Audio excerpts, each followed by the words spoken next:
आज की live class में आरएस के इंटरव्यू में पार्टिसिपेट करने वाले सभी अभ्यर्थियों का वेलकम। मैं चंद्रपाल जांदू, assistant professor doctor Bhimrao Ambedkar राजकीय महाविद्यालय श्री गंगानगर। हमारी 100 लोगों की टीम है। यह निःशुल्क कोचिंग है जिसका एक ही मकसद है आपका आरएस में 100% चयन।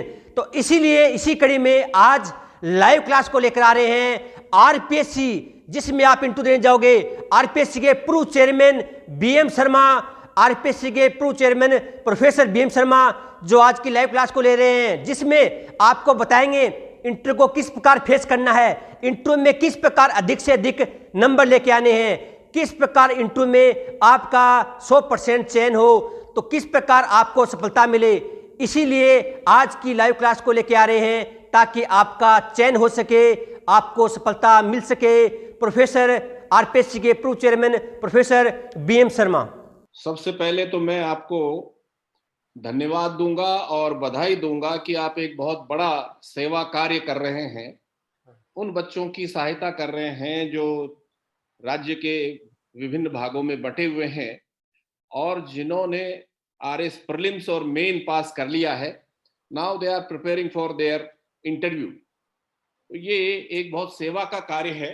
बहुत अच्छी बात है कि आप के साथ इतने बड़े नंबर में बच्चे जुड़े हुए हैं और वो अब बस एक कदम बाहर हैं अपनी सफलता के। तो ये बहुत अच्छी बात है कि बच्चों को हम रोजगार के लिए जो अपनी तरफ से जो गाइडेंस हो सकती है, हमारा जो अनुभव है वो उनके साथ शेयर करें, अगर उस अनुभव से उनको कुछ फायदा हो सकता हो।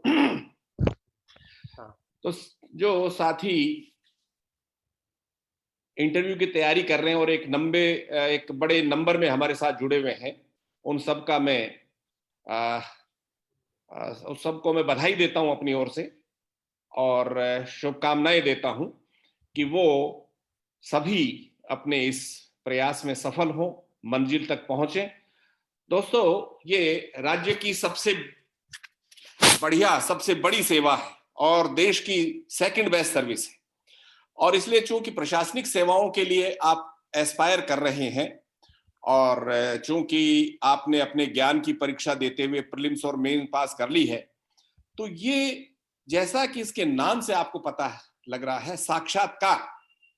साक्षात्कार के माने हैं कि हम आपस में 2, 3, 4, 5 आदमी बैठकर बात करें, वार्ता करें। लेकिन चूंकि ये एक औपचारिक वार्ता है, एक निश्चित समय पर एक निश्चित बोर्ड के साथ आपको वार्ता करनी है, चूंकि ये आपके जॉब से, आपके कैरियर से जुड़ा हुआ है, आपके रोजगार से जुड़ा हुआ साक्षात्कार है, इसलिए ये एक औपचारिक वार्ता है। और इस वार्ता के माध्यम से, चूंकि आपकी, जैसा मैंने बताया, ज्ञान की परीक्षा तो हमने कर ली है, पीएससी ने ज्ञान की परीक्षा तो कर ली है। अब आपके व्यक्तित्व की जो खामियां हैं, आपके जो व्यक्तित्व के गुण हैं, वो कैसे जाने जाए। उन व्यक्तित्व के गुणों को अथवा अवगुणों को जो अंदर छिपे हुए हैं, उनको कैसे जाना जाए। आप किस तरह के व्यक्ति हैं, आपका क्या विजन है, आपकी क्या निर्णय क्षमता है, आपकी क्या नेतृत्व क्षमता है, आप में आत्मविश्वास है या नहीं, आपका चरित्र कैसा है, चाल चलन कैसा है, इन सब बातों को जानने के लिए ये साक्षात्कार परीक्षा आयोजित की जाती है दोस्तों। इसलिए आपके व्यक्तित्व की परीक्षा है ये। और इस व्यक्तित्व की परीक्षा के लिए एक बोर्ड, 4-5 लोगों का बोर्ड बैठकर आपसे बातचीत करके आपके व्यक्तित्व में जो गुण या अवगुण छिपे हुए हैं, उनको वो बोर्ड जानना चाहता है। और उसके लिए औपचारिक रूप से एक निश्चित समय पर, एक निश्चित दिन को आपसे ये वार्ता सुनिश्चित की जाती है। तो अब ये देखिए, आपसे जब बातचीत की जाती है तो हालांकि जैसे हम आपस में, हमारे घर पे कोई आता है, हम ड्राइंग रूम में बैठ के बात करते हैं, बहुत अच्छे से बात करते हैं। लेकिन चूंकि जैसे मैंने आपको बताया, ये रोजगार से जुड़ी हुई बातचीत होती है और चूंकि इसमें आपकी नौकरी का मामला जुड़ा हुआ है, तो इसलिए औपचारिक हो जाती है। और उस समय व्यक्ति जब बात करता है तो बहुत ही जागरूक रहता है, जागरूक रहना चाहिए, सोच समझ के बात करे, सोच समझ के बात करनी चाहिए। तो इसलिए सबसे पहली आवश्यकता इस बात की है कि व्यक्तित्व दो तरीकों से जान सकते हैं। एक तो आपका बाहरी व्यक्तित्व जो हमारे सामने आप हैं, तो इसलिए सबसे पहली जो बातचीत है, सबसे पहली जो चीज जाननी चाहिए वो है कि आप ठीक से दिखें, एक सुसभ्य व्यक्ति की तरह आपको दिखना चाहिए। इसके लिए आप औपचारिक रूप से आपका परिधान ठीक हो, जो कपड़े आपने पहन रखे हैं वो ठीक हो, आपके बालों की कटिंग वटिंग सब सही हो। क्योंकि कई बार क्या होता है कि आपका जो बाहरी जो आवरण है, जो बाहर आप दिखते, वो बड़ा प्रभावित करता है। आपका व्यक्तित्व अगर बहुत ही अच्छा दिखता है, बहुत ही सुंदर है, तो थोड़ा सा फर्क पड़ता है। इसलिए पहले तो आप अपना बाहरी आवरण ठीक रखें, ठीक से कपड़े पहने, क्योंकि ये चूंकि औपचारिक मामला है तो औपचारिक कपड़े ही पहनने चाहिए, कैजुअल नहीं पहनना चाहिए। कई सारे साथी मुझसे पूछते रहते हैं कि साहब हम टाई वाई पहन के, सूट वूट पहन के जाएं, तो अगर मौसम सर्दी का है तो जरूर पहनना चाहिए, लेकिन अगर गर्मी है और आपके पास नहीं है तो कोई बात नहीं, आप एक फुल स्लीव का शर्ट पहने, औपचारिक, अच्छे से, तड़क भड़क वाला नहीं, अच्छे से लाइट कलर में हो, अच्छा सा ट्राउजर हो, बालों की अच्छे से सेट वेट हो, उड़े हुए नहीं हो, बालों में कंघी नहीं की आप लोगों ने, तो ऐसा नहीं होना चाहिए। आपका व्यक्तित्व लुभावना हो, आपका व्यक्तित्व आकर्षक दिखे, इस तरह का पहला तो क्योंकि पहला जो इंप्रेशन है वो तो आपके बाहरी जो व्यक्तित्व उसी से पड़ता है, तो बाहरी जो व्यक्तित्व है आपका जो दिखाई दे रहा है वो आपका आकर्षित होना चाहिए, आकर्षक करे लोगों को। फिर दूसरी, आपकी बातचीत आकर्षित हो, आपकी बातचीत अच्छी हो कि बरबस कोई आपसे बात करना चाहे कि हम बात नहीं करना चाहिए, लेकिन आप चूंकि इस तरह की बात आपने ऐसी बात कर दी है जिससे कि हम बात करने के लिए बाध्य हो जाए। तो पहली चीज आपका बाहरी व्यक्तित्व, इसलिए आपके जो परिधान है, वो जो आपका चेहरा मोहरा ठीक हो, इसका प्रयास करना चाहिए। अब हम आते हैं अंदर कि हम किस तरह से बात करें जिससे कि सामने वाला हमसे प्रभावित हो। तो इसके लिए देखिए, ये जो परीक्षा है इसमें 6-7 चीजें हम मुख्य रूप से आपकी जानना चाहते हैं। आपकी बातचीत के माध्यम से क्या जानना चाहते हैं? आप में आत्मविश्वास है या नहीं, जैसे मैंने बताया, आप में निर्णय करने की क्षमता है कि नहीं है। चूंकि आप एक ऐसी पोजीशन के लिए एस्पायर कर रहे हैं जो प्रशासन की एक सेकंड बेस्ट पोजीशन होगी, तो आपको कुछ लोगों को साथ लेकर चलना है, कुछ लोगों को आपको नेतृत्व देना है। तो आप में नेतृत्व क्षमता है या नहीं, लोगों को साथ ले चलने की क्षमता आप में है या नहीं है। क्योंकि आप प्रशासनिक अधिकारी बनने जा रहे हैं, तो आपसे कुछ लोग मिलने आएंगे, उनकी कुछ समस्याएं होंगी, तो उनके साथ आपको बातचीत का सलीका आता है कि नहीं आता है, उनको आप कन्विंस करने की स्थिति में है या नहीं है, ये आपसे अपेक्षा की जाती है कि जो लोग आपसे आए, मिलने आए, उनसे आप बातचीत करें, तरीके से बातचीत करें और उनको अपनी बातचीत से आप उनको कन्विंस करें। बहुत ही गुस्से में जैसे एक मोब आती है आपके पास और वो आपको थोड़ा सा जोर से आवाज में बोलती है। अब ये प्रशासनिक अधिकारी की क्षमता है दोस्तों कि वह उनके साथ उसी भाषा में बात करे या उनको समझाने, उनको परसू करे, उनकी समस्या को समझकर उसकी समस्या को, क्योंकि देखिए व्यक्ति जब आता है समस्या से ग्रस्त होता है तो वो थोड़ा परेशान होता है, उसकी परेशानी स्वाभाविक, तो उसके जो परेशानी है उसको समझकर हम उसकी परेशानी को किस तरह से दूर कर सकते हैं, ऐसी उसको बात समझाने का प्रयास करें। तो आप में परसुएशन की क्षमता है या नहीं, लोगों को कन्विंस करने की क्षमता है या नहीं, ये देखना चाहते हैं। इसलिए हम आपको कुछ काल्पनिक प्रश्न भी देते हैं, ये ऐसे सिचुएशनल आपको क्वेश्चंस देते हैं। अगर मान लीजिए आप एसडीएम हैं, अगर आप डीएसपी हैं, अगर भीड़ आई और उसने ये किया ये, तो आप क्या करेंगे? आप कहेंगे साहब मैं तो लाठी चार्ज करवा दूंगा, मैं तो गोली चला दूंगा। That is not problem in democratic system. एक प्रशासनिक अधिकारी से अपेक्षा की जाती है कि जो लोग बाग आए उनको आप किस तरह डील विद करें, ये आप में क्षमता है या नहीं। इसी तरह से आपका चरित्र कैसा रहा है, आपका चाल चलन कैसा रहा है, आपका आचरण कैसा रहा है, ये भी आपकी बातचीत के माध्यम से हम आप जानना चाहते हैं। आपकी बातचीत में आप लॉजिकल हैं कि नहीं, तार्किकता आपके बातचीत में है क्या नहीं, ये हम देखना चाहते हैं। इसी तरह से आप में आपका सोच किस तरह का है, आपका सोच सकारात्मक है, आपका सोच नकारात्मक है, ये बहुत महत्वपूर्ण बात है, क्योंकि हर चीज को आप कहें ये संभव नहीं है, ये तो बहुत गलत है, तो ऐसी चीजें आपको बातचीत करने से बचना चाहिए।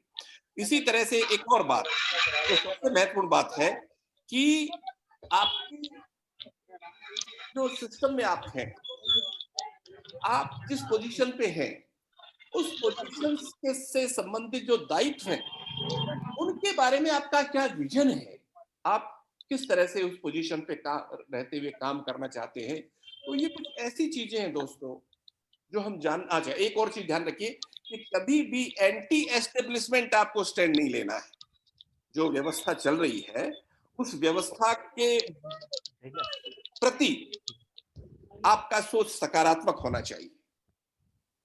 आप जो सिस्टम चल रहा है, जैसे government of India, government of Rajasthan की अपनी नीतियां हैं, अब कुछ लोग बाग आते हैं, अरे साहब ये बहुत बेकार नीतियां हैं, आप भी उनके साथ कहने लगे साहब अरे नहीं साहब बहुत खराब नीतियां हैं और हमको इनको सपोर्ट नहीं करना चाहिए। ऐसी बात नहीं होनी चाहिए। अगर मान लीजिए इंटरव्यू में आपसे पूछा जाए कि गवर्नमेंट ऑफ इंडिया की ये पॉलिसी है या गवर्नमेंट ऑफ राजस्थान की ये पॉलिसी है, और कई बार बोर्ड क्या होता है कि आपसे चीजें निकलवाने के लिए खुद नेगेटिव बात करता है कि ये पॉलिसी बहुत गलत है, आप भी उनके साथ कहने लगो कि हाँ मैं भी इससे सहमत हूँ, ये नीतियां गलत है। ऐसा आपका स्टैंड नहीं होना चाहिए। आपको प्रो एस्टेब्लिशमेंट आपका व्यू होना चाहिए। जो व्यवस्था है उस व्यवस्था के पक्ष में आपको अपनी बात कहनी है, व्यवस्था की आपको आलोचना नहीं करनी चाहिए, क्योंकि उसी व्यवस्था के पार्ट आप बनने जा रहे हैं दोस्तों। इसलिए मेरा आपसे निवेदन यह है कि जो व्यवस्था है, जो गवर्नमेंट ऑफ इंडिया या गवर्नमेंट ऑफ राजस्थान जिससे भी आप जुड़े हुए हैं, उससे अगर संबंधित कोई क्वेश्चन पूछे जाते हैं तो आपका सोच सकारात्मक होना चाहिए, नकारात्मक नहीं। कई बार बोर्ड आपको उकसाता है ये जानने के लिए कि वास्तव में आप वही हैं जो बोल रहे हैं या अंदर से कुछ हो रहे हैं, तो उस उकसावे में आप नहीं आवे और कहिए कि नहीं साहब ये नीति बहुत अच्छी है। हो सकता है जैसे वो कहेंगे साहब ये प्रॉब्लम है, ये प्रॉब्लम हो सकता है कि प्रारंभ में इस तरह की समस्याएं आए, लेकिन धीरे धीरे धीरे धीरे जैसे लोग समझने लगेंगे, जैसे हम अधिकारी लोगों को समझाएंगे, उनको फायदे बताएंगे, तो लोग बाग इसके पक्ष में बात करने लगेंगे और ये जनहित में कार्य करने की नीति है और बिल्कुल ये जन कल्याण के लिए और लोक रंजन के लिए, लोक विकास से संबंधित ये नीतियां अवश्य लागू होंगी। इस तरह की बात आपको करनी चाहिए। तो इस तरह से पहले एक बैकग्राउंड के रूप में मैंने आपको बताया कि हम जानना क्या चाहते हैं आपके बारे में, कि आप बिल्कुल जो सोचते हैं वही बात करें। आपके व्यक्तित्व में बनावटीपन नहीं होना चाहिए, क्योंकि बनावटीपन ज्यादा नहीं चल सकता। जैसे बहुत सारे साहब आधे घंटे में आप कैसे जान सकते हैं, क्योंकि लगभग आधे घंटे का टाइम दिया जाता है इंटरव्यू के लिए, तो कहा जाता है कि साहब आधे घंटे में आप कैसे जान सकते हैं व्यक्ति के व्यक्तित्व गुणों का, वो बनावटी करके छुप छुपा के कुछ ऐसी बातें करें तो आप कैसे जानेंगे। मेरा ये कहना है, जो मेरा अनुभव है क्लास है, तो क्योंकि मैं पीएससी में, पीएससी के बाहर, लेकिन इससे पहले जैसे कि अभी जो साथी इंट्रोड्यूस करा रहे थे, जैसा बता रहे थे कि हम लोग राजस्थान विश्वविद्यालय में इसी तरह के जो बच्चे आईएएस आरएएस के लिए तैयारी करते रहे हैं, उनको हम पिछले 40 साल से, मैं एसोसिएट रहा हूं इस तरह के सेंटर से 1978 से, तो 40-42 साल का हमारा अनुभव यह है कि आप आधे घंटे ये बात करते, व्यक्ति को उसके शुरू के 2-3 सेंटेंस के आधार पे उसका बहुत सारा असेसमेंट हो जाता है। उसकी शुरू बात किस तरह से वो शुरू करता है, किस तरह से वो बोलता है, किस तरह से उसके चेहरे के जो हाव भाव हैं, उसके किस जो अभिव्यक्ति है, उसके आधार पे हम उसको 2 सेंटेंस के आधार पे असेसमेंट कर सकते हैं। इसलिए ऐसा नहीं है, व्यक्ति को या उसके गुणों को ये हो सकता है, हालांकि ये जरूरी नहीं है कि हम कोई 100% उसके बारे में, लेकिन जो मोटी मोटी बातें जानना चाहते हैं उसको हम असेस कर लेते हैं, ये पक्का है। अब कोई बहुत ही ज्यादा शातिर हो और अंदर ऐसी बातें छुपा रखी हो तो देखिए एक्सेप्शन तो सब जगह होते हैं, अन्यथा व्यक्ति को आसानी से उसके बारे में बातचीत के माध्यम से, उसके बातचीत के तरीके से, उसके बातचीत की जो जो जो जो जो अभिव्यक्ति है उसके माध्यम से व्यक्ति के गुणों को, व्यक्ति की आदतों को आसानी से जाना जा सकता है। तो देखिए मैं अब उस पे आता हूं जिस पे सामान्यतः बच्चे बात करते हैं कि सबसे पहले बच्चे, जैसे मैंने आपको बताया कि व्यक्ति का व्यक्तित्व बाहरी आकर्षित होना चाहिए। अब आकर्षित के लिए अब बहुत सारी चीजें आती हैं, कैसे कपड़े पहने, क्या करें। जैसे लड़कियां पूछती हैं सब साड़ी पहन के जाएं कि सलवार कुर्ता पहन के जाएं, क्या पहन के जाएं। तो मेरा, जैसा मैंने शुरू में बताया कि सबसे पहले आप ठीक ठाक कपड़े पहने। जरूरी नहीं कि कोई बहुत तड़क भड़क और उसकी आवश्यकता है कि सूट वूट पहन के और टाई वाई पहन के ही जाया जाए। आप साधारण अपने कपड़े पहन सकते हैं, ठीक से प्रेस किए हुए, लेकिन वो तड़क भड़क के जीन्स वीन्स नहीं होना चाहिए, कैजुअल नहीं होना चाहिए। अच्छे से कपड़े आपके हों, लाइट कलर में हो, डार्क कलर का ट्राउजर हो, और आप अपने आप को ठीक ठाक, चेहरा वरा ठीक हो, बाल उड़े हुए नहीं हो, ठीक से कंघी किए हुए, जैसे मैंने बताया ऐसा होना चाहिए। अब निश्चित दिन को निश्चित समय पर निश्चित बोर्ड के सामने आपको जाना है। जैसे ही आप वहां जाएंगे, आपके साथ वो जो पेपर्स हैं उनकी औपचारिकता पूरी होने के बाद आपको जो आपका इंटरव्यू रूम है, साक्षात्कार कक्ष के सामने आपको ले जाया जाता है, एक एक करके भेजा जाता है। आपका जैसे ही टर्न आता है आप अंदर जाते हैं। अब जैसे ही आप अंदर जाते हैं तो आप कक्ष के बाहर जैसे ही एंट्री पॉइंट पे जाएंगे तो आप पूछें कि सर मे आई कम इन सर। तो वो बोर्ड आपके लिए तैयार बैठा है, क्योंकि आपको जब घंटी बजती है आपको अंदर भेजा जाता है। इट मींस कैंडिडेट आ रहा है, तो आप वहां पूछ के खड़े नहीं हो, आप पूछ के अंदर चले जाएं, क्योंकि they are waiting for you. अब जैसे ही वो 4 लोग बाग या 5 लोग बाग जो बैठे हैं, वहां एक चेयर लगी हुई होती है, टेबल सामने होती है, उधर वो लोग बैठे हैं, इधर आपको इधर बैठना है। तो चेयर पे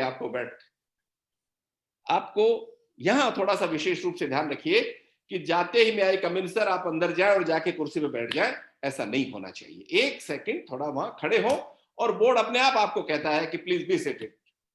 अगर मान लीजिए बोर्ड थोड़ा सा कहीं काम में लगा हुआ हो तो आप खड़े होके वहां पूछें कि क्या सर मैं बैठ सकता हूं, क्योंकि ये दोनों बातें हैं।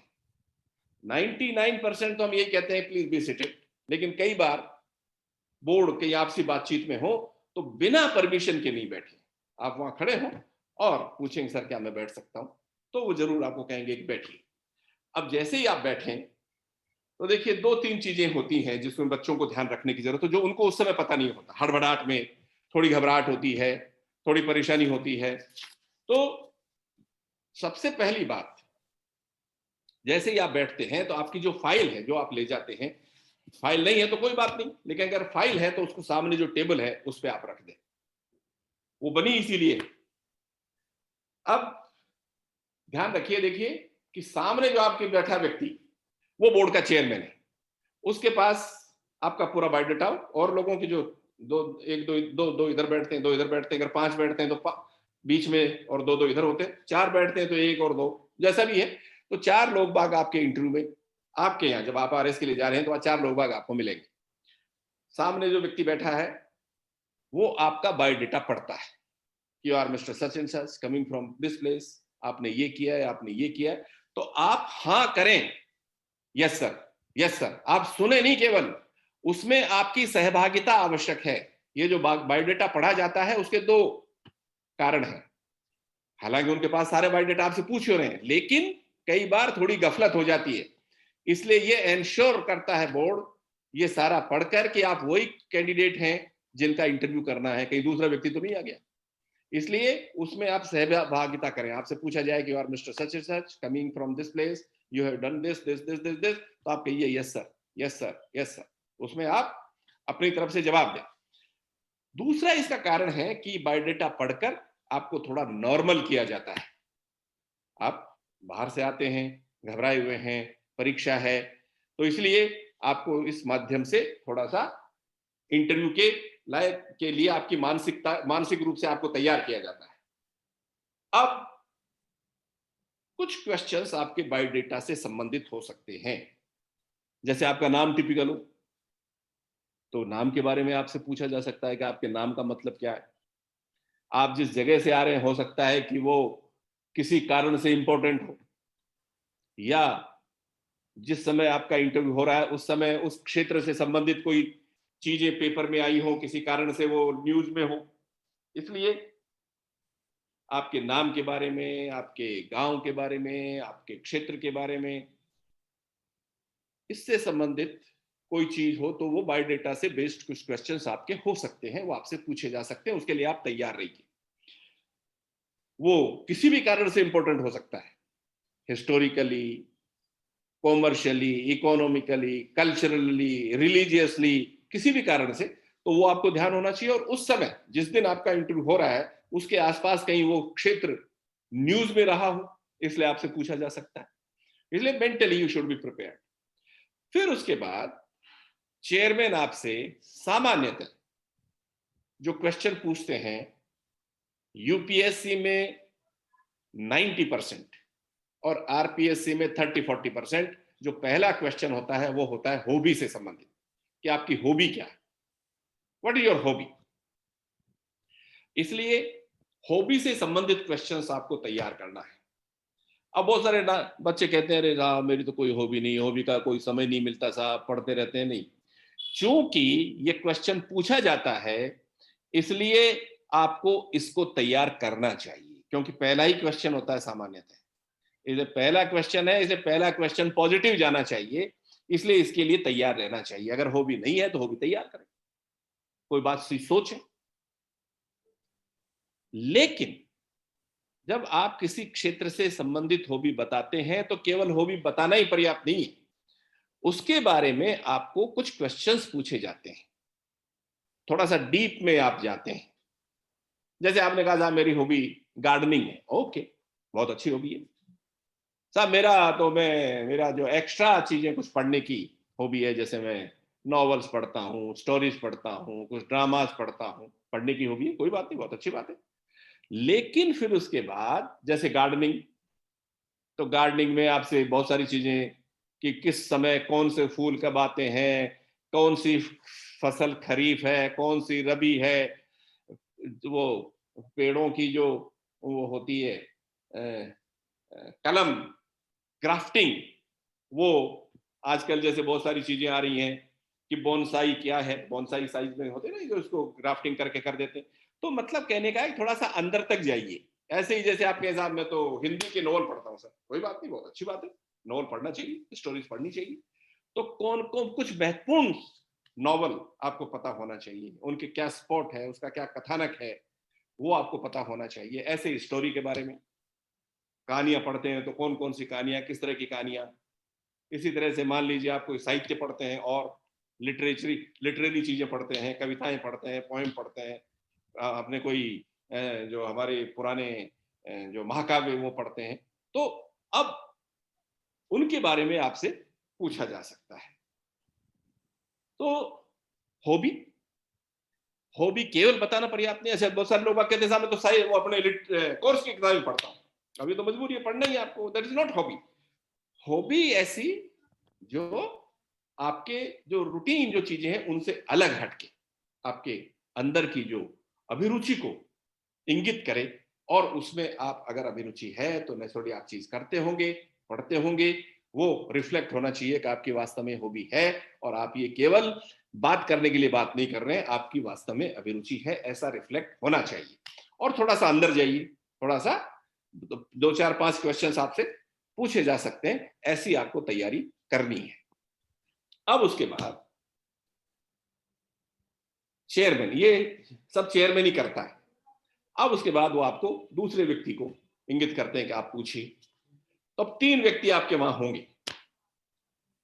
2 व्यक्ति तो वही पीएससी के होते हैं, अभी बीच में एक कर दिया था, फिर वापस 2 हो गए हैं, और एक आईएएस आईपीएस या कोई पुराना मेंबर या कोई वाइस चांसलर वर्किंग या रिटायर, ये लोग बाग होते हैं। तो अब जब इंटरव्यू शुरू होता है तो आपसे पूछा जाता है कि बताइए आज के इस इंटरव्यू के लिए आप क्या तैयार करके आए हैं। यहां से आपका सिस्टमेटिक इंटरव्यू शुरू होता है और यहीं से असेसमेंट शुरू हो जाता है। जब आप कहते हैं 90% बच्चों का ये कहना होता है कि नहीं सर कोई विशेष नहीं, ये एक नेगेटिविटी को इंगित करता है। भाई जब आप वर्षों से कंपटीशन की तैयारी करते आ रहे हैं, प्रीलिम्स मेंस पास कर चुके हैं, इंटरव्यू के लिए जब आपसे पूछा जाता है कि बताइए आप क्या तैयार करके आए हैं, तो आप ये कहते हैं कि कोई विशेष नहीं। तो विशेष क्यों नहीं? विशेष फिर कब होगा? यही तो आपका मेन समय है, मुख्य जो समय है वो तो यही है। तो इसलिए ये चीज आपको नहीं कहनी है और यही आपके इंटरव्यू की दिशा तैयार करेगा, यही एक सेंटेंस। क्योंकि सबसे अच्छा इंटरव्यू दोस्तों वो होता है जो आपके ग्रिप में हो। इंटरव्यू आपके ग्रिप के बाहर नहीं जाना चाहिए, इंटरव्यू आपकी मुट्ठी में बंद होना चाहिए। वो कैसे हो? इंटरव्यू आपकी मुट्ठी में बंद है, इसका मतलब एक और मैं कहता हूं, मेरा ये मानना है और हजारों बच्चों को हमने इस प्रोसेस से, इस प्रक्रिया से गुजारा है। मेरा ये मानना है कि आपको इंटरव्यू में वही पूछा जाएगा जो आप पूछवाना चाहते हैं। ये पक्का मानिए आप। और ये वो स्टेज है दोस्तों, ये जो स्टेज मैं बता रहा हूं वो ये स्टेज है जब आपसे पूछा जाता है कि आप क्या तैयार करके आए हैं और आप कहते हैं कोई विशेष नहीं, तो आपने मौका गंवा दिया। इंटरव्यू आपकी मुट्ठी से बाहर होने जा रहा है, आपकी ग्रिप से, आपकी पकड़ से बाहर होता जा रहा है। जब आपको मौका दिया गया कि बताइए आप क्या तैयार करके आए हैं और उस समय आप कहते हैं कोई विशेष नहीं, तो ये आपका बहुत ही नकारात्मक उत्तर है। इसलिए जैसे ही आपको ये मौका मिले कि बताइए आज आप क्या तैयार करके आए हैं, तो आप एक सांस में 10-15 चीजें, 10-15 टॉपिक बता दें साहब, मैं जो है ये एरियाज मैंने तैयार किए हैं। क्योंकि देखिए, बी प्रैक्टिकल, बिल्कुल जमीन पे आके सोचिए। वो क्या कि जैसे आपकी समस्या ये है कि आपको जो प्रश्न पूछे गए हैं उनका आपको उत्तर देना है। यही तो है, उत्तर देना है आपको। अब उन कौन से प्रश्न पूछे जाए, उनका क्या उत्तर हो, यह आपकी समस्या है। तो जो प्रश्न पूछे गए हैं आपसे उनका जवाब आपको देना है। जो इधर बैठे हैं इंटरव्यू लेने वाले, उनकी समस्या यह है कि वो आपसे क्या पूछें जो आपको आता है। जो आपको आता है वो उनको कैसे पता लगे जिससे वो प्रश्न पूछें। क्योंकि सबसे अच्छा इंटरव्यू दोस्तों वो है जिसमें आपसे वो पूछा जाए जो आपको आता है, उसका आप बड़े इफेक्टिविटी के साथ जवाब दें, बड़े तर्क संगत आप जवाब दें। तो उनको बेचारों को कैसा पता लगे कि आपको क्या आता है, कैसे पता लगे उनको? तो हमने आपको मौका दिया कि बताइए आप क्या तैयार करके आए हैं और आप कहते हैं कि कोई विशेष नहीं, तो उनको कैसे पता लगेगा आपसे क्या पूछें? फिर वो जो चाहे पूछेंगे और उसके लिए फिर आप अपनी गर्दन कटवाने को तैयार बैठे। तो गर्दन कटवाने थोड़ी गए वहां। इसलिए जब आपसे पूछा जाए कि क्या तैयार करके आए हैं, तो आप बड़े 10-15 ऐसे टॉपिक रखें तैयार जो आप बताएं कि यस सर मैंने ये तैयार किया है। अब प्रश्न ये उठता है, मान लो आपसे पूछा ही नहीं गया कि आप क्या तैयार करके आए,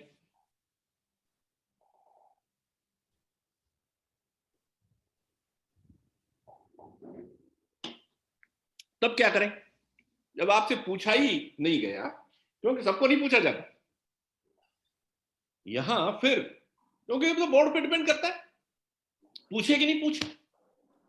लेकिन ये सामान्यतः 30-40% बच्चों से ये पूछा जाता है, बताइए क्या तैयार करके आए, और 90% बच्चे कहते हैं कोई विशेष नहीं।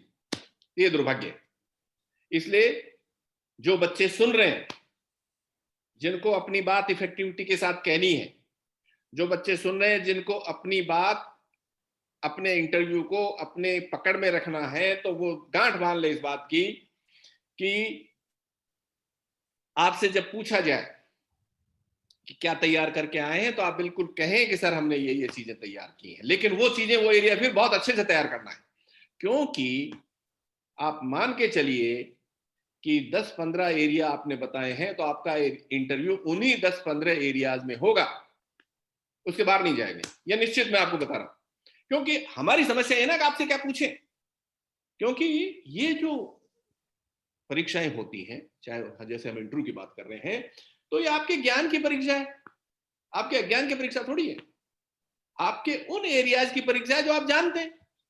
ज्ञान तो असीमित है, व्यापक है। ये तो चांस है कि अगर मैं उधर बैठा हूं, तो अगर मेरे से पूछा जाएगा तो जरूर थोड़ी मैं भी जवाब दे पाऊं। जो इधर बैठे हैं, जो इंटरव्यू लेने वाले बैठे हैं,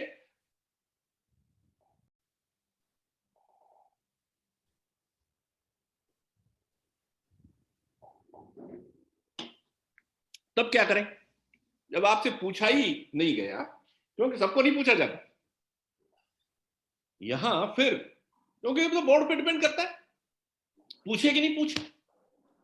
लेकिन ये सामान्यतः 30-40% बच्चों से ये पूछा जाता है, बताइए क्या तैयार करके आए, और 90% बच्चे कहते हैं कोई विशेष नहीं।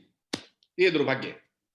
इसलिए जो बच्चे सुन रहे हैं, जिनको अपनी बात इफेक्टिविटी के साथ कहनी है, जो बच्चे सुन रहे हैं जिनको अपनी बात, अपने इंटरव्यू को अपने पकड़ में रखना है, तो वो गांठ बांध ले इस बात की कि आपसे जब पूछा जाए कि क्या तैयार करके आए हैं, तो आप बिल्कुल कहें कि सर हमने ये चीजें तैयार की हैं। लेकिन वो चीजें, वो एरिया फिर बहुत अच्छे से तैयार करना है, क्योंकि आप मान के चलिए कि 10-15 एरिया आपने बताए हैं, तो आपका इंटरव्यू उन्हीं 10-15 एरियाज में होगा, उसके बाहर नहीं जाएंगे, यह निश्चित मैं आपको बता रहा हूं।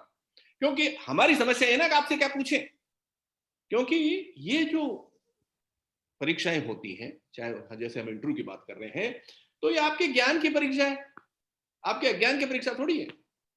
आपके उन एरियाज की परीक्षा है जो आप जानते हैं। ज्ञान तो असीमित है, व्यापक है। ये तो चांस है कि अगर मैं उधर बैठा हूं, तो अगर मेरे से पूछा जाएगा तो जरूर थोड़ी मैं भी जवाब दे पाऊं। जो इधर बैठे हैं, जो इंटरव्यू लेने वाले बैठे हैं,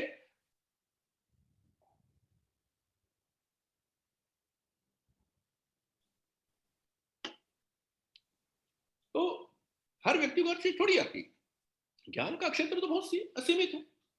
इसलिए चूंकि आपके ज्ञान की परीक्षा जो आपको आता है उसी की तो परीक्षा करें।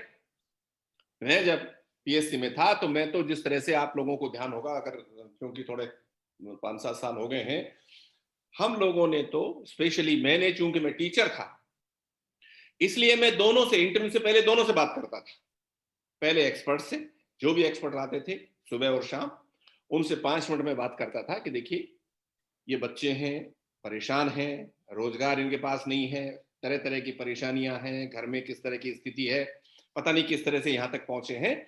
इनके प्रति हमको बहुत ही सहानुभूति पूर्वक अपना व्यवहार रखते हुए और बड़े तरीके से, बड़े शालीन वातावरण में इनसे हम बातचीत करें, क्योंकि वैसे ही परेशान है, हम इनको परेशान क्यों करें, हम तो उनको हेल्प करने के लिए बैठे। ऐसे ही मैं डेली इंटरव्यू से पहले सुबह और शाम डेली जो बच्चे इंटरव्यू देने आते थे उनसे मैं बात करता था कि आप निश्चिंत रहिए। जैसे बहुत सारे बच्चे कहते थे कि साहब हमको तो डर लगता है।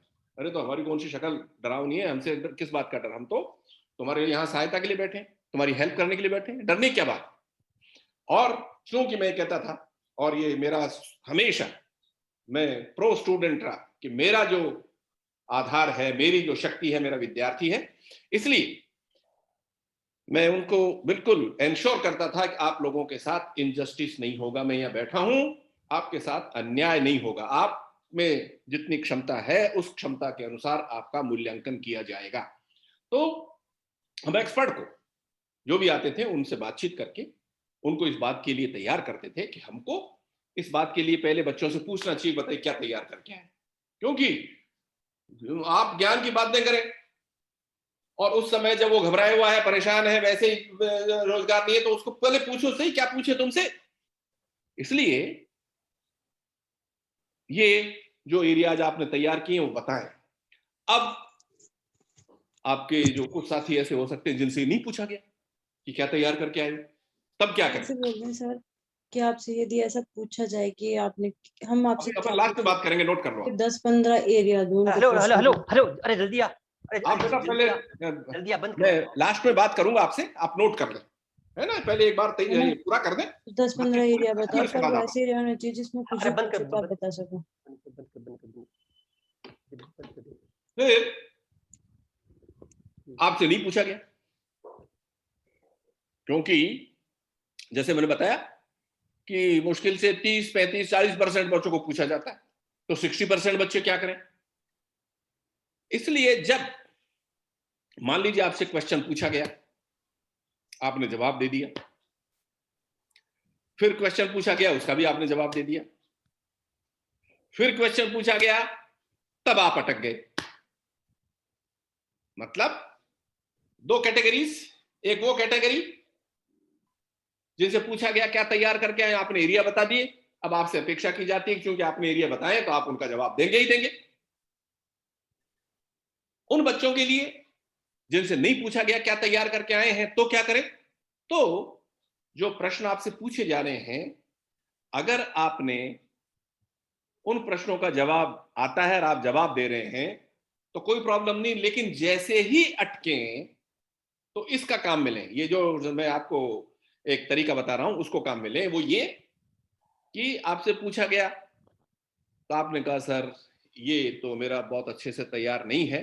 अब यहां वही 10-15 एरिया जो आपने तैयार किए हैं वो यहां काम में लाएं। सर मैं ये तो तैयार नहीं कर पाया ठीक से, लेकिन मेरे ये एरियाज अच्छे हैं, मैंने बहुत अच्छे से तैयार किए हैं, अगर आपकी कृपा हो तो इनसे आप पूछेंगे तो मैं जवाब ठीक से दे पाऊंगा या दे पाऊंगी।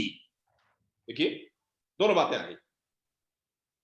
इसलिए ये अप्रोच अगर आपकी होगी तो इसी आधार पे मैं कहता हूं कि इंटरव्यू हमेशा वही होगा, इंटरव्यू में आपसे वही पूछा जाएगा जो आप तैयार करके गए हैं। पहला तो आपसे पूछा ही गया, नहीं पूछा गया तो जैसे ही मौका आवे आप कह दीजिए कि साहब मैंने ये एरियाज तैयार किए हैं, तो आप निश्चित मानिए कि उसी में से, क्योंकि उनकी भी तो प्रॉब्लम है ना, क्यों क्या पूछे आपसे, ये आपकी समस्या नहीं है, ये जो उधर बैठे हैं उनकी भी समस्या है कि वो क्या पूछे आपसे।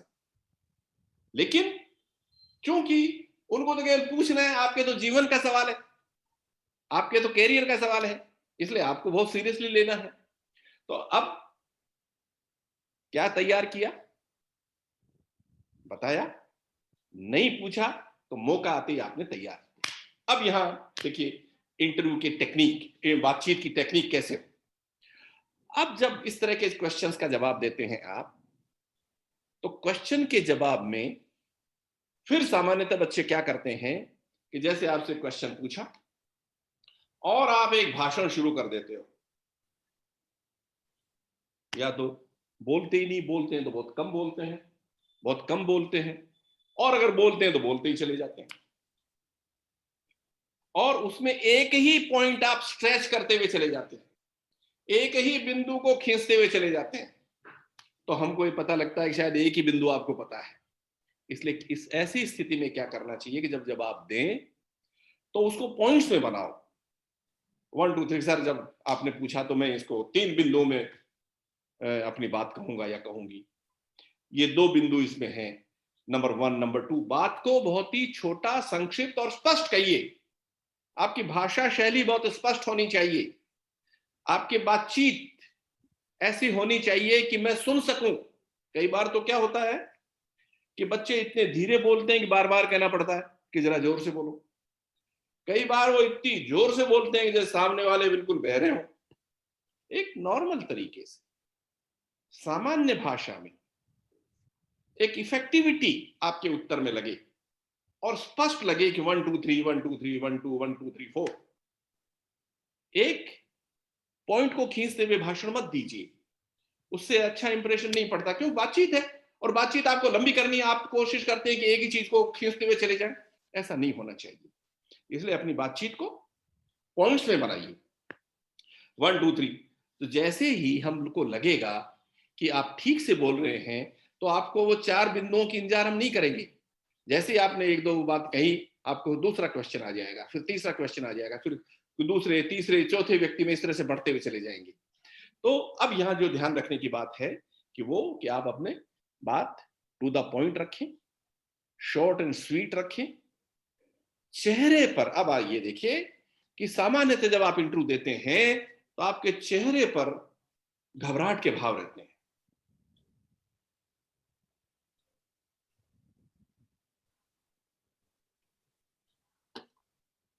चेहरे पर व्यग्र दिखते हैं, आप घबराए हुए दिखते हैं, एक टेंशन आपके चेहरे पर दिखता है। इंटरव्यू एक ऐसी कला है दोस्तों कि ये जो डर है, जो भय है, जो घबराहट है, वो होगी, ये स्वाभाविक है। अगर मैं भी दूंगा तो मुझे भी, परीक्षा के नाम पे सबको घबराहट होती है, पर नाम परीक्षा का सुनते ही बड़े बड़े घबरा जाते हैं।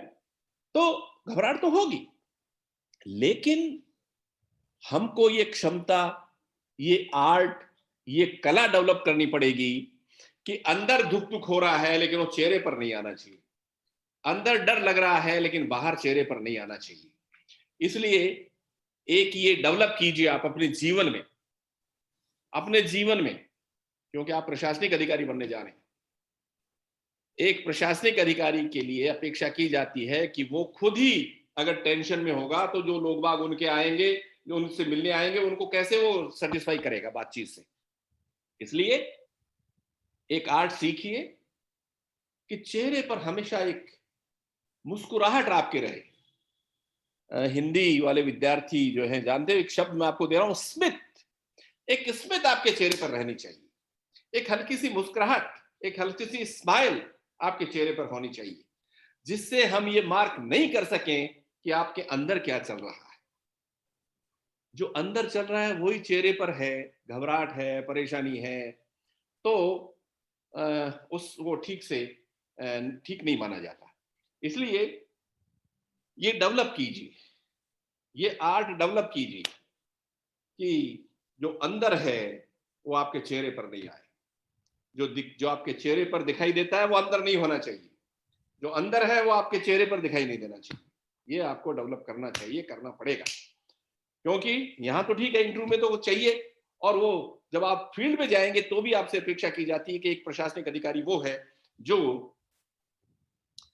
प्रशासनिक अधिकारी बहुत सारी टेंशन होती, जगह जगह के, ऊपर से नीचे के, साइड के, जनता की। तो वो अगर खुद ही परेशान है, खुद ही उसमें झुंझलाहट है, खुद ही उसमें अंदर वो फेस नहीं कर सकता पब्लिक को, तो हमारी क्या सेवा करेगा।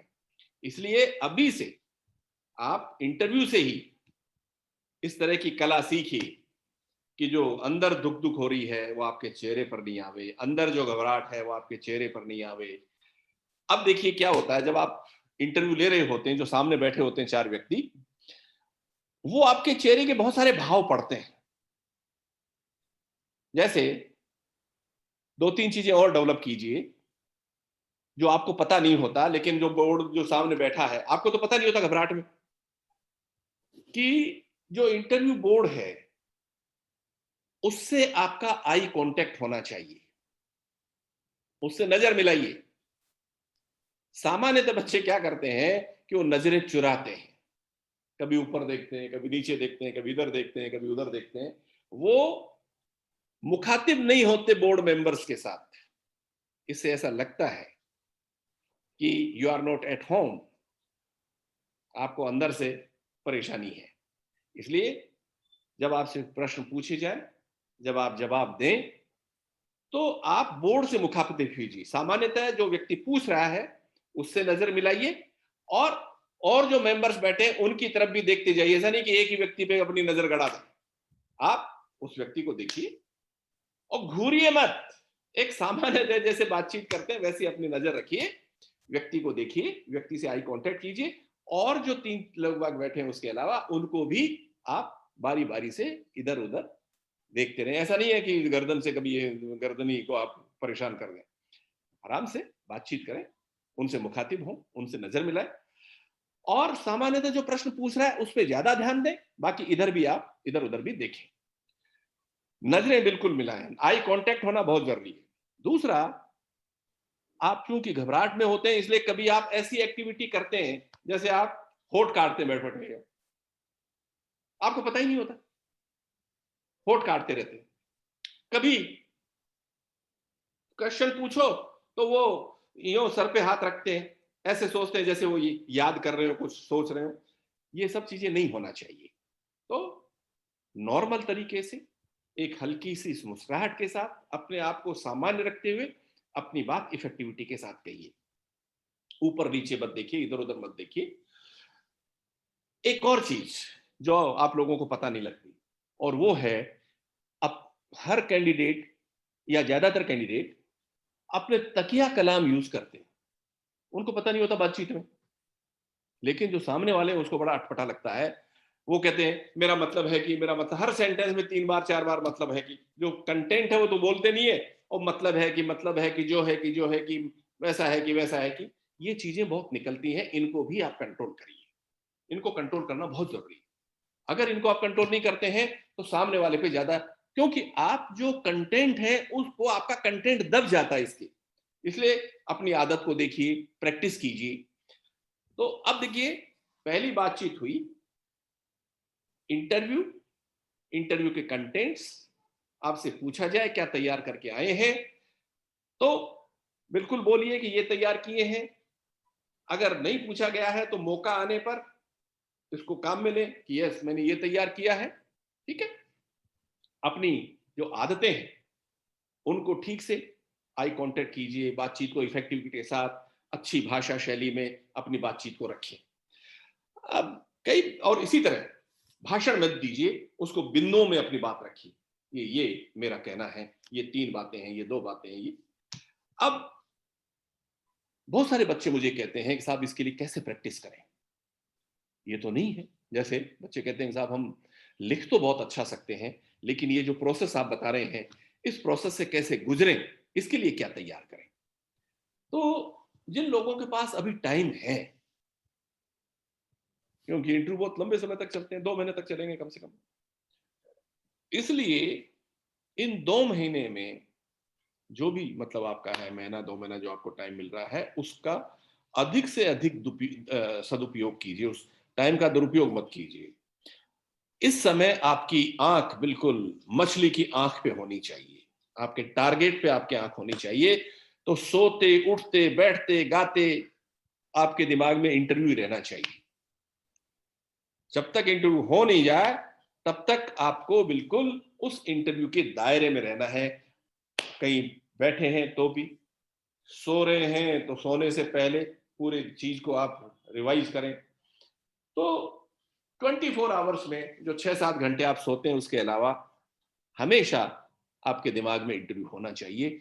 और इसलिए इसके लिए क्या करें, ये जो मैंने आपको बताया, इस प्रोसेस से गुजरें, तो एक तो छोटे छोटे पीयर ग्रुप बनाइए, 4-4 5-5 लोगों का एक ग्रुप बनाइए और आपस में डिस्कस कीजिए।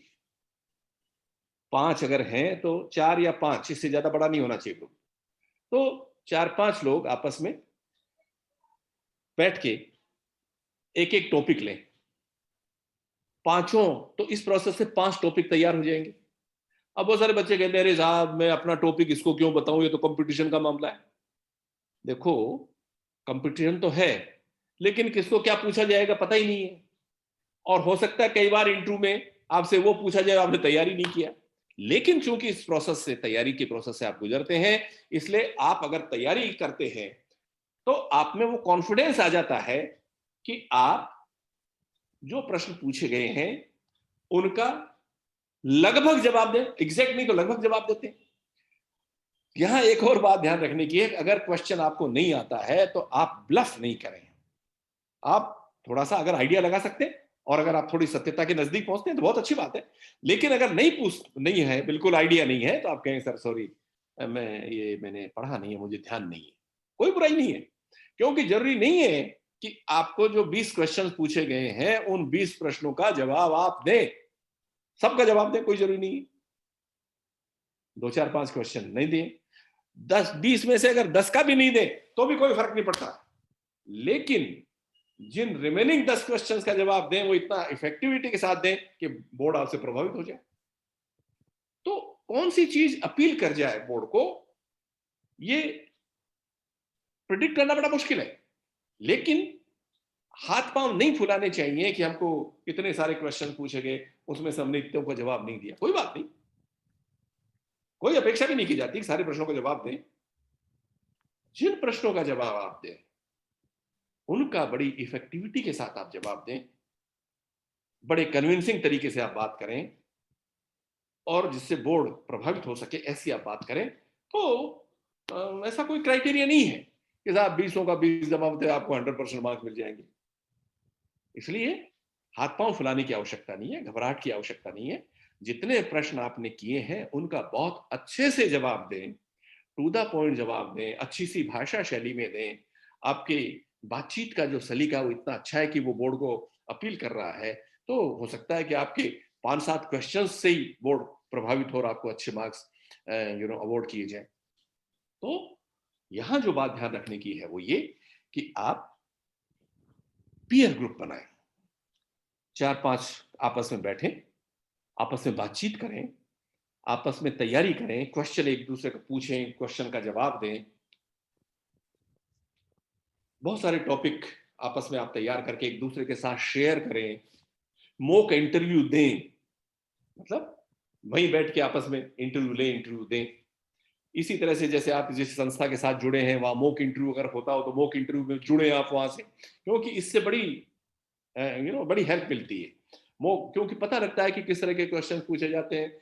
मॉक इंटरव्यू जो बच्चे साथ बैठते हैं उनसे पता लगता है कि आपका किन लोगों से कंपटीशन है, उनका लेवल क्या है, वो किस तरह के लोग हैं। तो जब आपको पता लगे कि मेरा जैसा ही है तो घबराहट कम होती है। मैं जैसा हूं वैसा ही है, जैसा मुझे आता है वैसा उसको आता है। तो लगता है कि क्योंकि ये देखिए साइकोलॉजिकल होता है। अब यहां मैं दूसरी एक और बात पे आ रहा हूं कि पीयर ग्रुप आपने बनाया। एक मिरर थेरेपी में बच्चों को देता हूं जनरली, मिरर थेरेपी।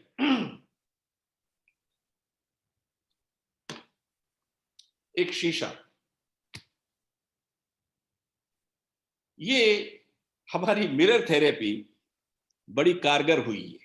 ये मैं आप लोगों के साथ इस जो हमारा अनुभव है वो शेयर कर रहा हूं। वही पिछले कई वर्षों से वो बच्चे जो बोल नहीं सकते, वो कहते हैं लिख तो बहुत अच्छा सकते हैं, बोल नहीं सकते सर। तो बोलने के लिए प्रैक्टिस करनी चाहिए। जो टीचर्स हैं जो पढ़ाते लिखाते हैं वो तो बोल लेते हैं, या जैसे बहुत सारे लोग अपने स्कूलों में कॉलेजेज में कल्चरल एक्टिविटीज वगैरह में भाग लेते हैं, डिबेट ड्रामा में भाग लेते हैं, वो बोल लेते हैं। लेकिन बहुत सारे ऐसे बच्चे हैं, मेजोरिटी ऑफ द स्टूडेंट्स, वो उनको मौका नहीं मिल पाता, तो वो झिझक उनकी बनी रहती है। वो झिझक उनकी कैसे खुले, वो झिझक कैसे दूर हो, इसके लिए मैंने एक मिरर थेरेपी डेवलप की।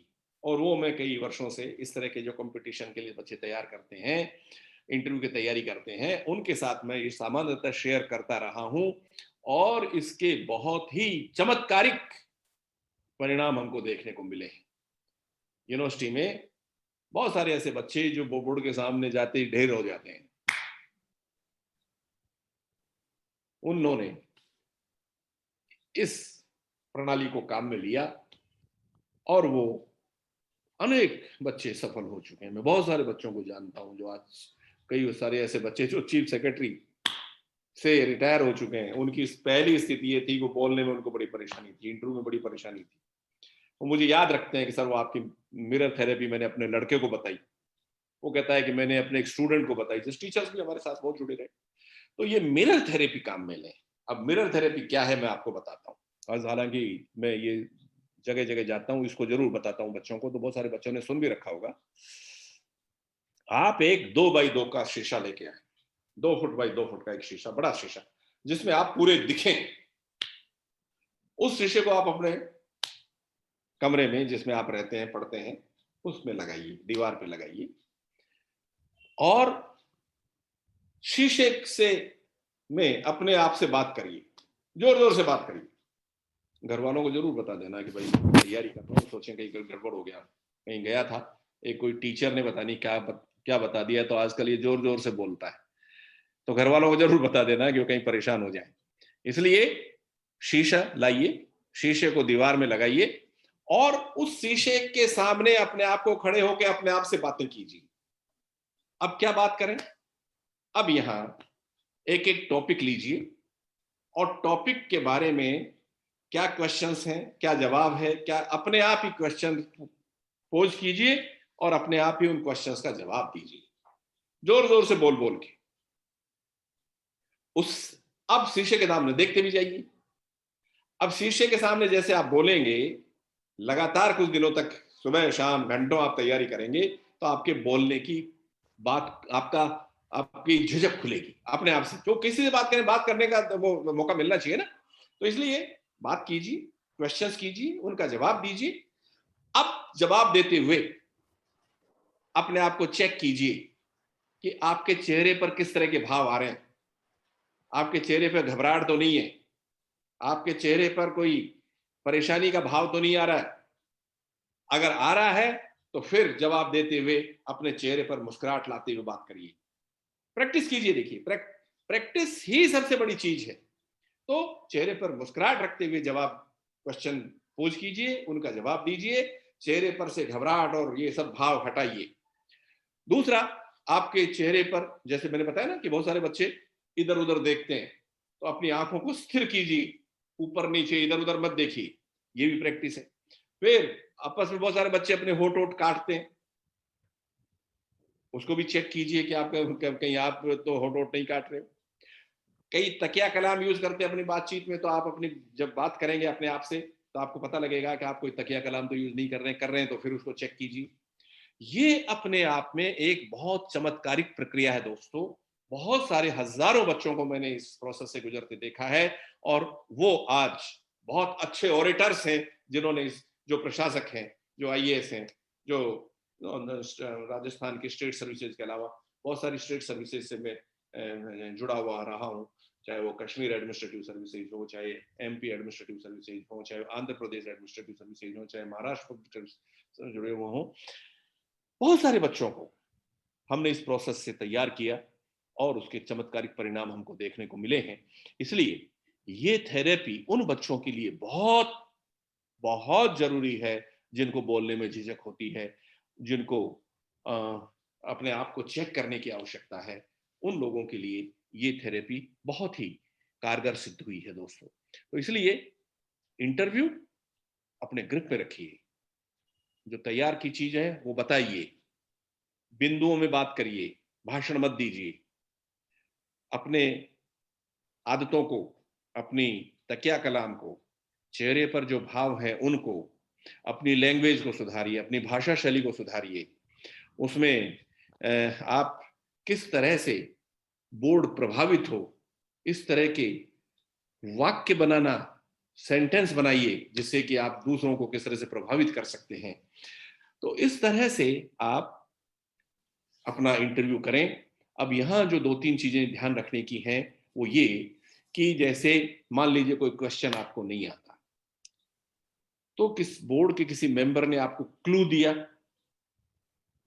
और उससे आप जवाब देने की स्थिति में रहे, तो आप उनको धन्यवाद दीजिए। क्योंकि देखिए, औपचारिक बात है और इसलिए हर चीज हम आपकी मार्क करते हैं उस समय कि आप कितने सोशल हैं, किस तरह के आप में एक जो होता है कि आप एक सामान्य भाषा के रूप में हम कह सकते हैं कि आप कितने सोशल हैं, कितने औपचारिक रूप से कोई आपकी कोई सहायता कर रहा है तो आप उसको अपना अधिकार नहीं समझें, उसको आप धन्यवाद दीजिए कि आपने मेरी सहायता की, आपने मुझे क्लू दिया, धन्यवाद सर, बहुत बहुत धन्यवाद।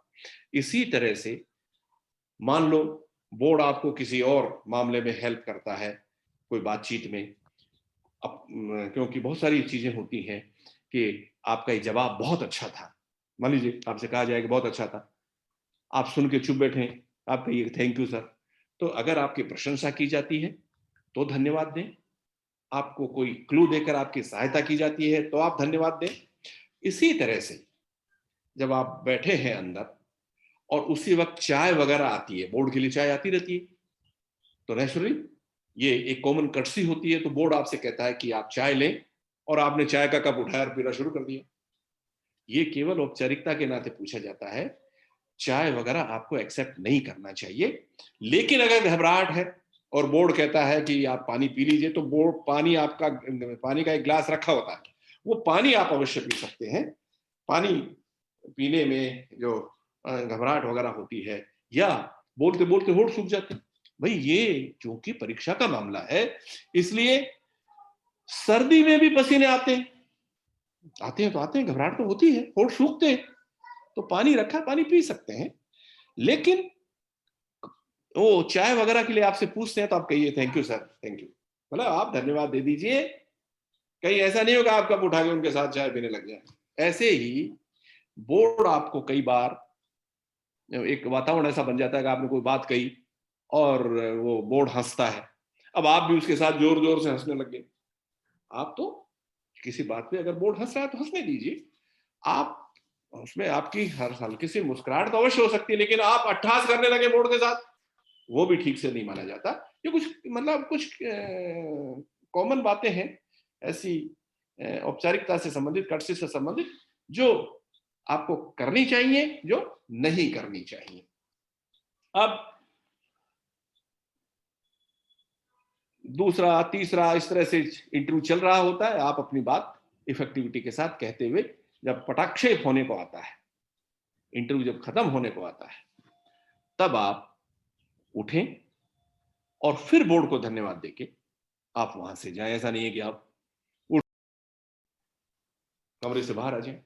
तो ये एक ऐसी प्रक्रिया है। अब यहां बहुत सारी चीजें हो सकती हैं, इसलिए मैं 10-20 मिनट इस बात के लिए रखता हूं कि जिनसे मैं बात करूं उनके कोई इससे संबंधित क्वेरीज हो, कोई क्वेश्चंस हो, तो अब आप मेरे को पूछ सकते हैं।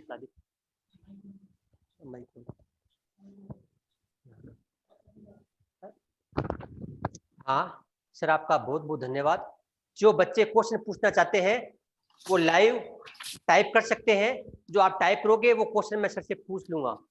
जो आप टाइप करें, जो कोई भी बच्चा कोई भी क्वेश्चन पूछना चाहता है इंटरव्यू के बारे में, तो आप अपना क्वेश्चन टाइप कीजिए, वो क्वेश्चन सर उसका आंसर देंगे।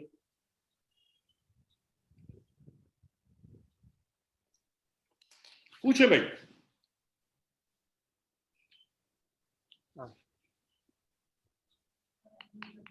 है कोई बात नहीं, बोलिए बोलिए। कर दो।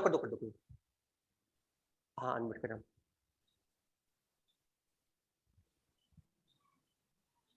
हाँ, एक को कर दो। हाँ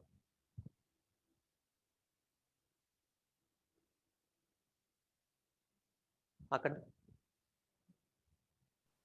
हाँ आप क्वेश्चन पूछ सकते हैं। Good evening sir. Good evening sir. Hello, मेरी आवाज आ रही है आपके पास? सर की आवाज मेरे पास आपकी आवाज नहीं है जी, मेरे पास हाँ? सर की आवाज नहीं आ रही। हाँ हेलो? आपको आपकी आवाज हमें आ रही है, बोलिए। क्या जी सर। बोलिए। सर मुझे ये पूछना था कि मेरे बैकग्राउंड में थोड़ा वेरिएशन है सब्जेक्ट का। जैसे मेरा 12th साइंस मैथ से हुआ है, मेरी ग्रेजुएशन कॉमर्स से हुई है और उसके बाद मैंने मास्टर एमफिल और पीएचडी पॉलिटिकल साइंस से किया है और उसके बाद मैं अभी इंटेलिजेंस ब्यूरो में वर्किंग हूँ। तो अगर इस तरीके के वेरिएशन के ऊपर कोई क्वेश्चन आता है कर दिया तो मुझे कैसे हैंडल करना चाहिए? हाँ हाँ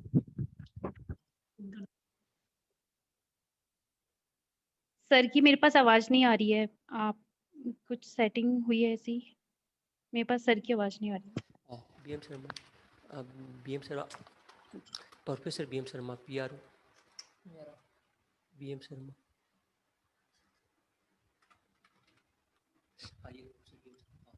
ये रहा सर एक बार आप खुद को अनम्यूट कीजिए, उसके बाद बोलिएगा, आवाज आएगी फिर।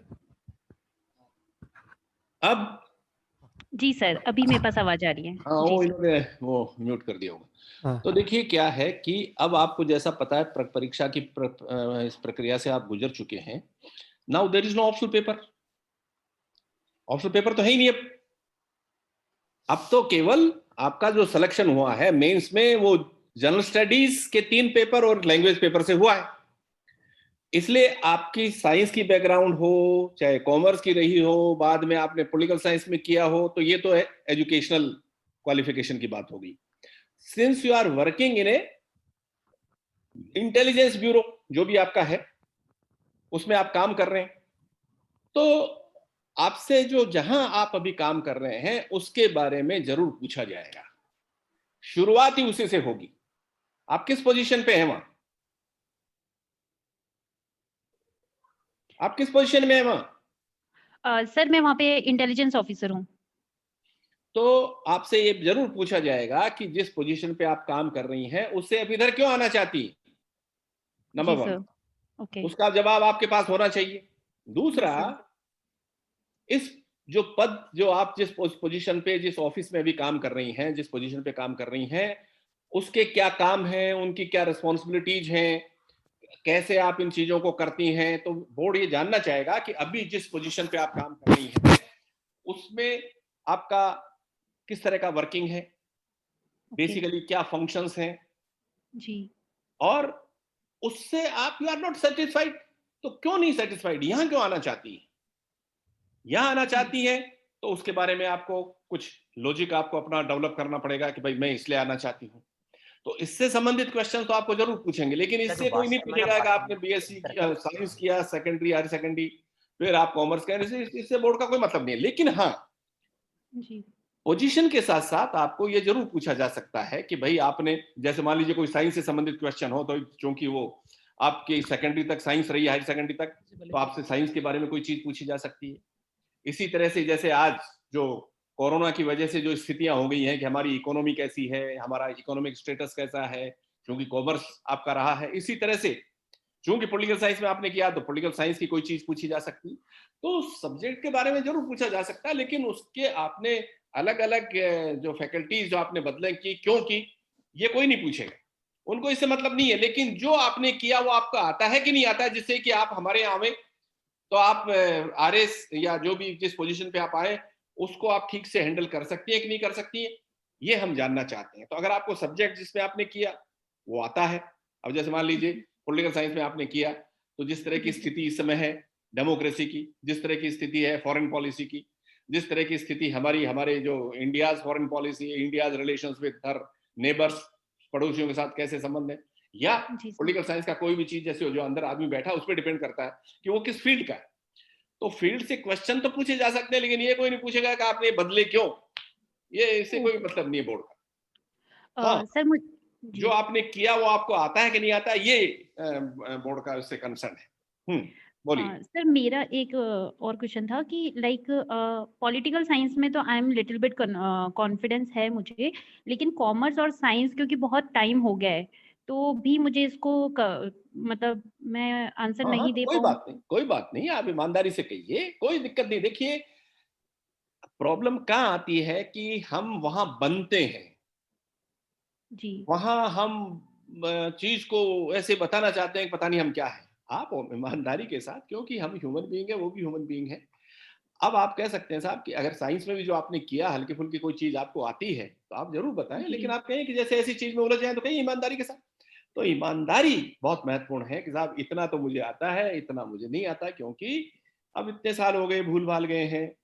और चूंकि फिर पॉलिटिकल साइंस चूंकि मैंने अभी ताजा किया है तो मुझे ये चीजें ध्यान है, लेकिन हो सकता है पॉलिटिकल साइंस में भी बहुत सारी चीजें ऐसी हैं जो आपको नहीं आती हो। तो ईमानदारी के साथ कहिए ये आता हाँ है, ये सर। नहीं आता है, ईमानदारी जी से सर। बात करिए। क्योंकि वहां वो सब व्यक्ति सब जानते हैं, सब इसी प्रोसेस से गुजरे हुए हैं, उनको भी पता है कि आते आते जो कोई चीज आती है वो भी वहां भूल भाल जाते हैं। जी सर। तो इसलिए जी सर। इसमें कहीं कोई बनावटीपन की आवश्यकता नहीं है, डरने की आवश्यकता नहीं है। बिल्कुल औपचारिक रूप से अपनी बात ईमानदारी जी से सर। कहिए। अगले ओके सर। प्रतिभागी थैंक यू अगले वेरी मच सर। प्रतिभागी है Bharat Sharma thank you very much. Hanumangarh से। भारत शर्मा हनुमानगढ़ से। हाँ, जो क्वेश्चन पूछना चाहे वो अपने हाथ इरेज कर दे, हाथ इरेज करेंगे तो वो क्वेश्चन पूछ सकते हैं। हाँ भारत शर्मा जी, हाँ पूछिए बोलो भाई, क्वेश्चन बोलो। पूछिए। हाँ नमस्कार सर, नमस्कार, बोलो। Good evening. सर मैं पूछना चाह रहा था कि मैंने लॉ 2015 में मेरा आरएस की प्रिपरेशन में लगा हूँ पिछले 4 साल से। तो सर मेरा क्वेश्चन ये था कि मुझे आवाज नहीं आ थोड़ा रही सर साफ मेरी? बोले, आवाज नहीं आ रही है। जी सर मेरा क्वेश्चन था कि हाँ, अगला क्वेश्चन 2015 कर दो, में मेरा अगला कर दो, लॉ अगला कंप्लीट कर हुआ दो। था। बादशाह जी नेटवर्क में नहीं है सर, नेटवर्क में नहीं है, नेटवर्क कमजोर है उनका। अगला कर दो, अगला कर दो। हाँ, अगले कौन है? ये जीएस सर है, वो क्वेश्चन पूछ सकते हैं, या डॉक्टर शिल्पा सक्सेना लेना। डॉक्टर शिल्पा सक्सेना, हाँ हाँ करना। हाँ, डॉक्टर शिल्पा सक्सेना को, हाँ डॉक्टर शिल्पा सक्सेना जी है, वो क्वेश्चन पूछिए। Hello sir. हाँ बोलिए हेलो। बोलिए, हाँ बोलिए। सर मैं एक प्रश्न पूछना चाह रही हूँ कि मेरी एज थोड़ी सी ज्यादा है, 40 प्लस है, तो हर मॉक इंटरव्यू में मेरे से सवाल पूछा जाता है कि आपको कम साल मिलेंगे, हम आपको जॉब क्यों दें। तो सर इसका मुझे जवाब समझ में नहीं आता कि मैं मतलब क्या बोलूँ इस मामले में, कि थोड़ा तो लेट भी हो गए, 3 साल हो गया वैकेंसी को भी, तो एज तो होगी ही सर। तो उसके लिए मुझे बड़ा वो ऑकवर्ड फील होता है कि क्या जवाब इसका बनता है सर। नहीं नहीं, आप क्या कुछ काम कर रही हैं अभी? हाँ जी सर, मैं एसोसिएट प्रोफेसर हूँ। तो बस ठीक है ना, तो उसमें क्या बात होगी।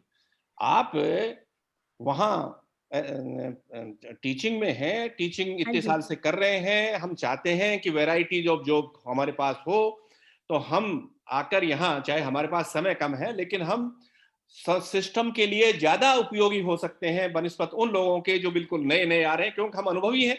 और जो जी अनुभव सर। के साथ वहां आ रहे हैं, तो हम सिस्टम में ज्यादा, सिस्टम की ज्यादा अच्छे तरीके से सेवा कर सकते हैं बनिस्बत उस व्यक्ति जी के जो सर। बिल्कुल नया है, जिसको कोई अनुभव नहीं है। क्योंकि अपनी बात को एक पॉजिटिव सेंस में रखने की आवश्यकता है। एक जी नया सर। लड़का आता है, वो हाँ यहाँ जी। आकर बहुत सारी चीजें सीखेगा। हम तो सीखे हुए आ रहे हैं, तो हम सिस्टम के लिए ज्यादा उपयोगी हो सकते हैं सर। हमको अनुभव है, प्रशासन के लिए हम ज्यादा उपयोगी हो सकते हैं, क्योंकि हम पूरे एक अनुभव के साथ, क्योंकि हमको प्रशासन का भी अनुभव है एजुकेशन में। जी सर। एजुकेशन में हम बच्चों को डील करते रहे हैं, बच्चों हाँ के जी। जो टीचिंग में है, तो एक जो टीचिंग के लिए जो टेक्निक चाहिए वो हमारे पास है। तो हम हर जगह, विशेषकर प्रशासन, क्योंकि प्रशासन में जा रहे हो तो हर जगह अपनी बात कहने की आवश्यकता है, तो हाँ जी विशेषकर सर। एडमिनिस्ट्रेशन में तो अनुभवी लोगों को ही लिया जाना चाहिए। अब यहाँ देखिए, अब थोड़ा सा आप एक रिस्क ले सकते हो। हाँ जी सर। रिस्क ये कि वहां जो बैठे हैं 2 मेंबर बोर्ड वाले, वो तो ठीक है। जो जी आईएएस सर। आईपीएस आते हैं, वो हाँ किस बैकग्राउंड के, अगर वो डायरेक्ट आईएएस आईपीएस हैं, तब तो नहीं बोलना चाहिए। अगर ये थोड़ा सा आपको ये देखना पड़ेगा कौन व्यक्ति है। अगर एज वो एज ग्रुप लोग, क्या है उनका? अगर वो प्रोमोटी हैं, हाँ जी। तो आप कहिए कि सर एडमिनिस्ट्रेशन में हमने देखा है कि जो व्यक्ति प्रोमोटी होते हैं, वो एडमिनिस्ट्रेशन की को ज्यादा गुड्स प्रोवाइड कर सकते हैं बनिस्बत उनके जो डायरेक्ट आते हैं। लेकिन अब इसमें रिस्क है। हाँ रिस्क जी। यह है कि अगर वो डायरेक्ट हुए तो, इसलिए थोड़ा सा आप वो जो व्यक्ति बैठे हैं उनको ध्यान में रखते हुए अपनी बात कहें। मैं बहुत ही प्रैक्टिकल बात कर रहा हूं आपसे। हाँ हाँ सर, बिल्कुल मैं समझ गई सर। हाँ, हाँ तो हाँ। इसलिए आप अपनी बात को अपने हाँ जी। अनुसार मोड़िए कि हम अनुभवी हैं, सिस्टम में अनुभव का फायदा हम प्रशासन में दे सकते हैं। ठीक है सर। जी सर, थैंक यू सर। और बोलिए।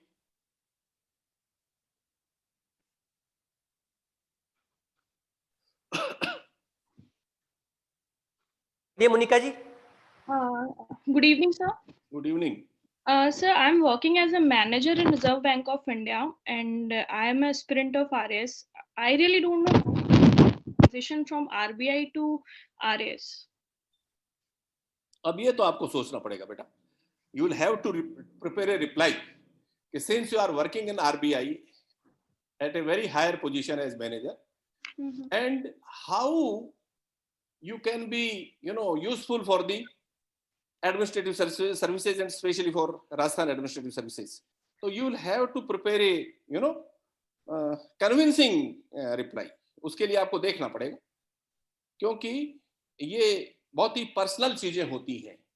In my opinion, already you are at a very good place. Why are you thinking in terms of RAS? Sir, basically, I'm from Rajasthan, so definitely I want to move back to Rajasthan, and along with that, of course, I want to work for my state, for my city. तो यही कह दीजिए, यही कह दीजिए। वो मैंने कहा ना कि जो भी बात करें ईमानदारी के साथ बात करें। अब उनको, अगर उनको गले उतरती है तो आपकी हेल्प करेंगी, और अगर आप ठीक से इंटरव्यू दे पाएंगी, सब्जेक्ट जो पूछ रहे हैं अगर आप उसका जवाब ठीक से दे पाएंगी, तो हो सकता है कि आप सेलेक्ट हो जाए। तो आप ये कहिए कि साहब, सिंस आप कहाँ काम कर रहे हैं अभी? बाहर है राजस्थान से? Yes, I am in Bombay right now. Okay, तो एक तो व्यू पॉइंट है कि you are in a very good city, you know, Yes, sir. Commercial city of the country, बहुत अच्छी जगह है वहाँ काम करें। दूसरा ये है कि आप जब कहें साहब कि मैं तो since I want to serve my state and I want to come to my state, तो मैं मेरी क्षमता तो है ही है, योग्यता भी मेरे में, इसलिए I was selected in RBI. और चूंकि वहाँ रहते हुए भी मैंने तैयारी की तो मैं आरएस में भी सेलेक्ट हो गई हूँ। तो मैं चाहती हूँ कि अपने स्टेट में अपने स्टेट की सेवा करूँ, और एक वहाँ मुझे थोड़ा अलग से फील होता है कि मैं थोड़ी अपने स्टेट में, ऐसा कुछ जब आप सोच लीजिए, क्योंकि किसी भी चीज का देखिए कोई रेडीमेड जवाब नहीं होता है, it depends on the candidate. आप जिस तरह से कन्विंसिंग जवाब दे सकती हैं, उसमें हम लोग तो आपको एक क्लू बता सकते हैं कि इस लाइन पे आप कोई चीज डेवलप करें। और if you are honest in your efforts, then system will help you. Okay. Sir, बोलिए। so actually I really doubt that they will definitely say the counter question to me that why you want to serve the state when you can serve the like nation. Sir, actually I really got fumble if they give me such kind of question. So नहीं तो उसका इसको ज्यादा नहीं खींचते भाई, इसको ज्यादा नहीं खींचते हैं। हम लोग जानना चाहते हैं, क्योंकि किसी भी चीज का कोई रेडीमेड जवाब नहीं होता। हम ये जानना चाहते हैं कि जब आप वहाँ इतनी अच्छी पोजीशन पे हो तो यहाँ क्यों आना चाहते हो, तो आपके पास जो जवाब है वही तो दोगे। ठीक, अब वो कन्विंस हो या ना हो, आपके पास कोई चारा ही नहीं है। इसलिए हमेशा आप जो आपकी बात साफ है, सच है, वो कहो। अब वो कन्विंस होते हैं, नहीं होते हैं, क्या होगा, हो सकता है कि वो बहुत ही ज्यादा प्रभावित हो जाए कि हमें एक अच्छा अफसर, हमको ऑलरेडी आरबीआई में काम कर रहा है, हमको अच्छा कैंडिडेट मिल रहा है, तो अच्छी बात है। तो इसलिए और फिर बहुत सारी चीजें होती है सिलेक्शन पे, आपका रिटर्न कैसा हुआ है, कैसा नहीं हुआ है, बहुत सारी चीजें हैं। हो सकता है कि आपके इंटरव्यू में कम मार्क्स आए, लेकिन आपके रिटर्न में बहुत अच्छे मार्क्स हैं, तो आप वैसे ही ऊपर आ जाओ। इसलिए इन चीजों को ज्यादा वो नहीं करना चाहिए। okay. वो क्या सोचे कि सोचने दीजिए, आप अपना काम करिए, that's all. Thank you so much, sir.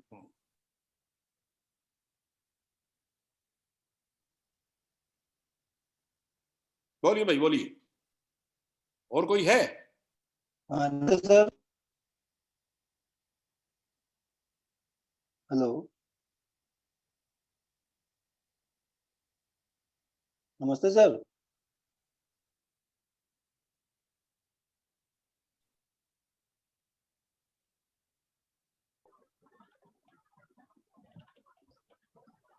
Ravindra Kumar ji बोलिए, रविंद्र कुमार जी। जी सर। सर नमस्कार। बोलो भाई, बोलो, छोड़ो यार नमस्कार, तुम काहे को बोलो, आप तो बोलो। यस सर, मैं पिछले 15 साल से पुलिस सेवा में कार्यरत हूं, जिसमें मैं कांस्टेबल के पद पे रहा और सब इंस्पेक्टर के पद पे रहा। उसके अलावा उसके बाद मुझे मुख्यमंत्री राजस्थान सरकार और महानिदेशक पुलिस राजस्थान के कुछ प्रशंसा पत्र मिले हुए हैं, जो अभी तक मैंने कहीं शो नहीं किए हैं। इसमें क्या मुझे इंटरव्यू बोर्ड में इनको लेके जाना चाहिए? इंटरव्यू बोर्ड में मतलब आपके उसमें लिखे होंगे ना, अपने आपका जो फॉर्म ऑफ फिलअप करते हैं उसमें भरा होगा ना इन चीजों को कि मुझे ये मेडल मिला है, ये मेडल मिला है। नहीं सर, ये उसमें फॉर्म में नहीं भरे थे सर, उसमें कोई ऑप्शन नहीं दे रखा था। ये प्रशंसा पत्र मिले हुए थे सर, काफी मिले हुए थे, उनको साथ में ले जाओ। ये बता दीजिए, कोई बुराई नहीं है। जो आपने अचीव किया है उसको जरूर बताना चाहिए, कोई खास बात नहीं, बताना चाहिए वहाँ। लेकिन मौका ढूंढिए कि किस मौके पर आप इस तरह की बात करेंगे। Yes sir, yes sir. Shakti Singh Shekhawat, Shakti Singh Shekhawat, नीचे जस्ट नीचे, शक्ति सिंह शेखावत। हाँ बोलिए Shakti Singh ji, Shekhawat ji. Good evening sir. Good evening. बोलिए सर, मैं इंडियन एयरफोर्स में हूँ सर अभी। और तो मेरे से ये क्वेश्चन हर मौके में पूछा जाता है कि देश सेवा सर्वोत्कृष्ट सेवा है, फिर आप आरएस क्यों बनना चाहते हो? तो यहाँ जो आ रहे हैं वो देश सेवा नहीं है क्या? नहीं है, लेकिन वो बोलते हैं इससे बढ़िया तो नहीं है वो, जो भी काउंटर बोलते हैं। वो तो देखिए, वो उसको छोड़िए, आप तो अपनी बात कहिए कि साहब मैं आना चाहता हूँ, वहाँ जो एक्सपीरियंस किया उसको एडमिनिस्ट्रेशन में काम में लेना चाहता हूँ, और मेरे जैसे केसेस बहुत कम होंगे जो फोर्स में रहते हुए यहाँ एडमिनिस्ट्रेशन में आना चाहते हैं, और जो मैंने वहाँ एक्वायर किया, जो मैंने वहाँ सीखा है, वो Yes, चीजें मैं एडमिनिस्ट्रेशन में लागू करना चाहता हूँ। आप अपनी बात कहिए, वो तो इन चीजों का कोई मतलब नहीं होता, वो चीजें उनको कन्विंस करनी चाहिए, दैट्स ऑल। ठीक है सर, ठीक। हाँ सर जो प्रिपेयर किया है मैंने, कि आंसर वही दे दूं मेरे को जो ठीक लग रहा है, जिस वजह से मैं आना चाहता हूँ। हाँ हाँ, और क्या, आना, आप चूंकि एग्जाम दिया आपने, और देखिए जी। क्या है कि वो कितने मार्क्स देते हैं, जब आपका रिटेन में बहुत अच्छा है तो टोटल होके ऊपर आ जाता है। आप अपनी बात जरूर कहिए, अब इसके अलावा तो कुछ चारा ही नहीं है ना। अब वो Yes, क्या sir. चाहते हैं, किस आधार पे मार्क्स देंगे, क्या करेंगे, ये व्यक्ति से सब अलग अलग है, बोर्ड अलग अलग है, अलग अलग व्यक्ति बैठेंगे, पता नहीं कौन बैठेगा, उनका क्या सोच है। इसलिए Yes, आप sir. अपनी बात बिल्कुल कन्विंसिंग तरीके से कहेंगे, इफेक्टिविटी के साथ कहेंगे और ईमानदारी के साथ कहेंगे, बनावटीपन नहीं होना चाहिए। Yes, sir. और आपने अपना काम कर दिया। ठीक है सर, थैंक यू सर। अगले व्यक्ति है प्रशांत जी। प्रशांत, हाँ प्रशांत जी पूछिए। प्रशांत जी अगले हेलो। व्यक्ति है हाँ हेलो। प्रशांत जी। हाँ hello, good evening sir. Sir मेरा सवाल ये है कि सर करंटली मैं मिनिस्ट्री ऑफ डिफेंस में वर्किंग हूँ सर, दिल्ली में sir. And sir hello, and sir मेरा इसमें ये है कि एक्चुअली जब ऐसे समय में जब बेरोजगारी बहुत बढ़ रही है, हमसे पूछ सकते हैं कि जब आप ऑलरेडी इतनी अच्छी पोजीशन पे हैं तो आप क्यों जॉब को स्विच कर रहे हैं, क्यों किसी बेरोजगार के पोस्ट को आप, मतलब इस तरह से वो वही है जो मैंने अभी जवाब दिया है, क्योंकि कोई रेडीमेड जवाब नहीं होता है। आप कहिए कि मैं आना चाहता हूँ, स्टेट को सर्विस करना चाहता हूँ। बेरोजगारी का मतलब थोड़ी, सर्विस का मतलब केवल बेरोजगारी दूर करना थोड़ी, कि मैं बाबू बन गया तो कोई और प्रयास नहीं करूंगा। मेरा इंटरेस्ट है, क्योंकि मेरा प्रयास था कि एक जॉब मुझे मिल गया। अब उस जॉब के बाद मैं ये चाहता हूं कि एडमिनिस्ट्रेटिव सर्विसेज में अपने स्टेट में आके सर्व करूं, तो मुझे मेरी इच्छा है, ये मैं चाहता हूं। अब वो कहे साहब ऐसा नहीं सर, ऐसा मेरा सोच है, आप माफ करिएगा कि मैं ऐसा मानता हूं, ऐसा चाहता हूं। आपका आशीर्वाद मिलना चाहिए, बस एक ह्यूमन, एक हम्बल तरीके से अपनी बात कहिए, that's all. Okay sir, thank you sir. कोई रेडीमेड जवाब नहीं होता बेटा सर। और जैसे मैंने कहा कि हर व्यक्ति का सोच अलग अलग है। अब तो बोर्ड, कौन बोर्ड में है कौन नहीं है, उनका क्या सोच है, वो तो हमको क्या पता। आप अपनी तरफ से एक मेंटली आप तैयार रहिए कि साहब मैं डिफेंस में रहते हुए, क्योंकि उस समय मुझे कुछ भी जॉब चाहिए था तो मैं चला गया, और ये मेरा बहुत अच्छा जॉब भी है, लेकिन मैं मेरी बड़ी अंदर से एक इच्छा है कि मैं प्रशासनिक सेवाओं में अपने स्टेट की सेवा करूं, दैट्स ऑल। ज्यादा नहीं खींचते, और फिर उस डिपेंड करता है साहब ये सब चीजें, उनका कोई जवाब, मतलब वो आपको ही उसका जवाब देना पड़ेगा सोच साच के।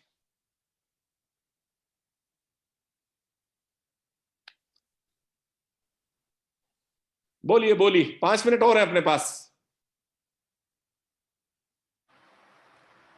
धर्मेंद्र पटेल जी बोलिए।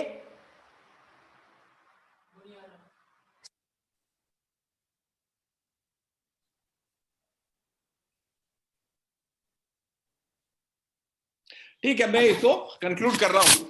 तो देखिए क्या है कि ये जो क्वेश्चंस उभर के आए हैं, उनसे ऐसा लगा कि हमारे बहुत सारे साथी बहुत अनुभवी हैं, अलग अलग जगह काम कर रहे हैं, बहुत अच्छी बात है।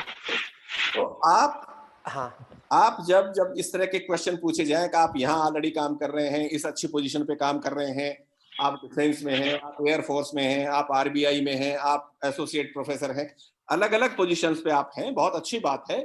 लेकिन आप ये कहिए कि साहब मैं हूं, इस अनुभव के साथ मैं प्रशासनिक सेवा में आना चाहता हूं, और मैं समझता हूं कि मेरा ये अनुभव प्रशासनिक सेवाओं में, राज्य की सेवा में बहुत अच्छा साबित होगा।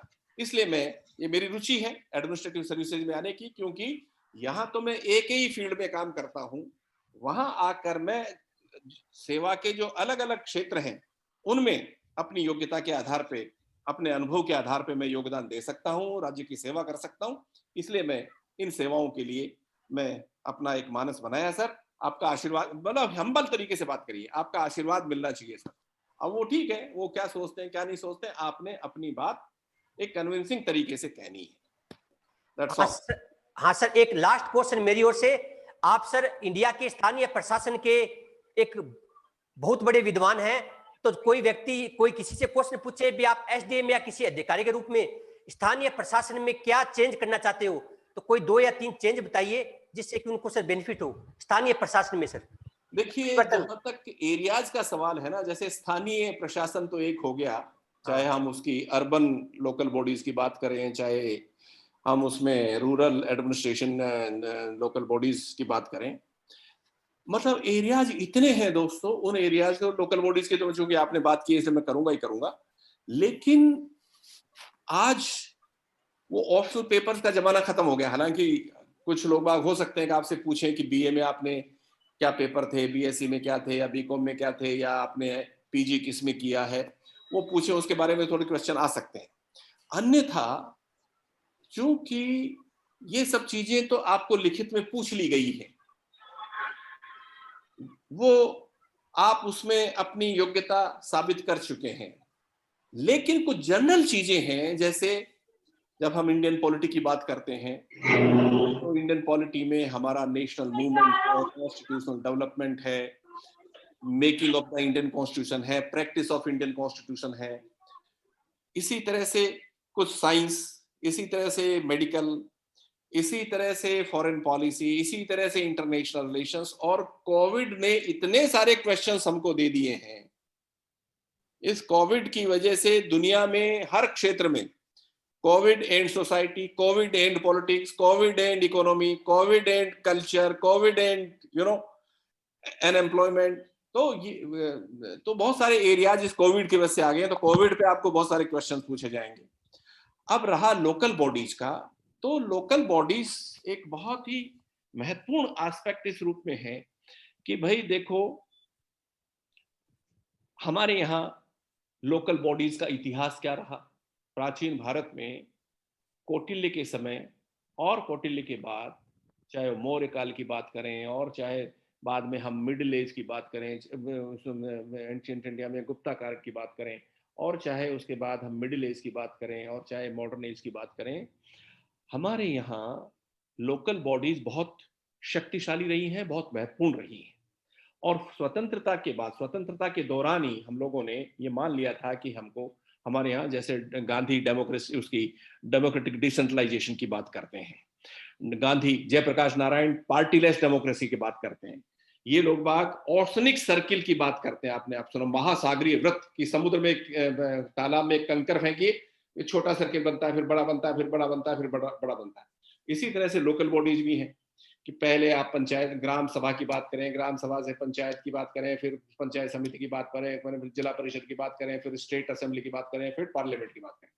तो ये जो सभी जो हैं लोकल बॉडीज से लेकर संसद तक, ये डिसेंट्रलाइजेशन का एक तरीका है। फिर हम इंडिया में आर्टिकल 40 में हमने पंचायत राज को डाला, फिर हम कम्युनिटी डेवलपमेंट लेके आए, फिर 1959 में हम पंचायत राज को लेके लाडनू फाडनू, आपका ये नागौर फागो, फिर उसके बाद अशोक मेहता कमेटी आई, फिर उसके बाद जीवी की राव आई, और फिर उसके बाद एक प्रोसेस, फिर एलएम सिंघवी कमेटी आई, फिर 73-74 आया। ये जो प्रयास चला, अब यहाँ अगर आपने एक किताब पढ़ी है हमारी, हमने इसमें बहुत विस्तार से लिखा है। हमने लिखा है कि आप, जैसे हमारे यहाँ एक डिबेट हो सकती है इस पे, पहले ये जब हमारी किताब आई तो इस पे बहुत सारी डिबेट हुई और बहुत सारे क्वेश्चंस यूपीएससी में हम लोगों ने रिटन में पूछा और इंटरव्यू में भी ये बहुत सारी चीजें आई कि हमने एक नया कंसेप्ट दिया।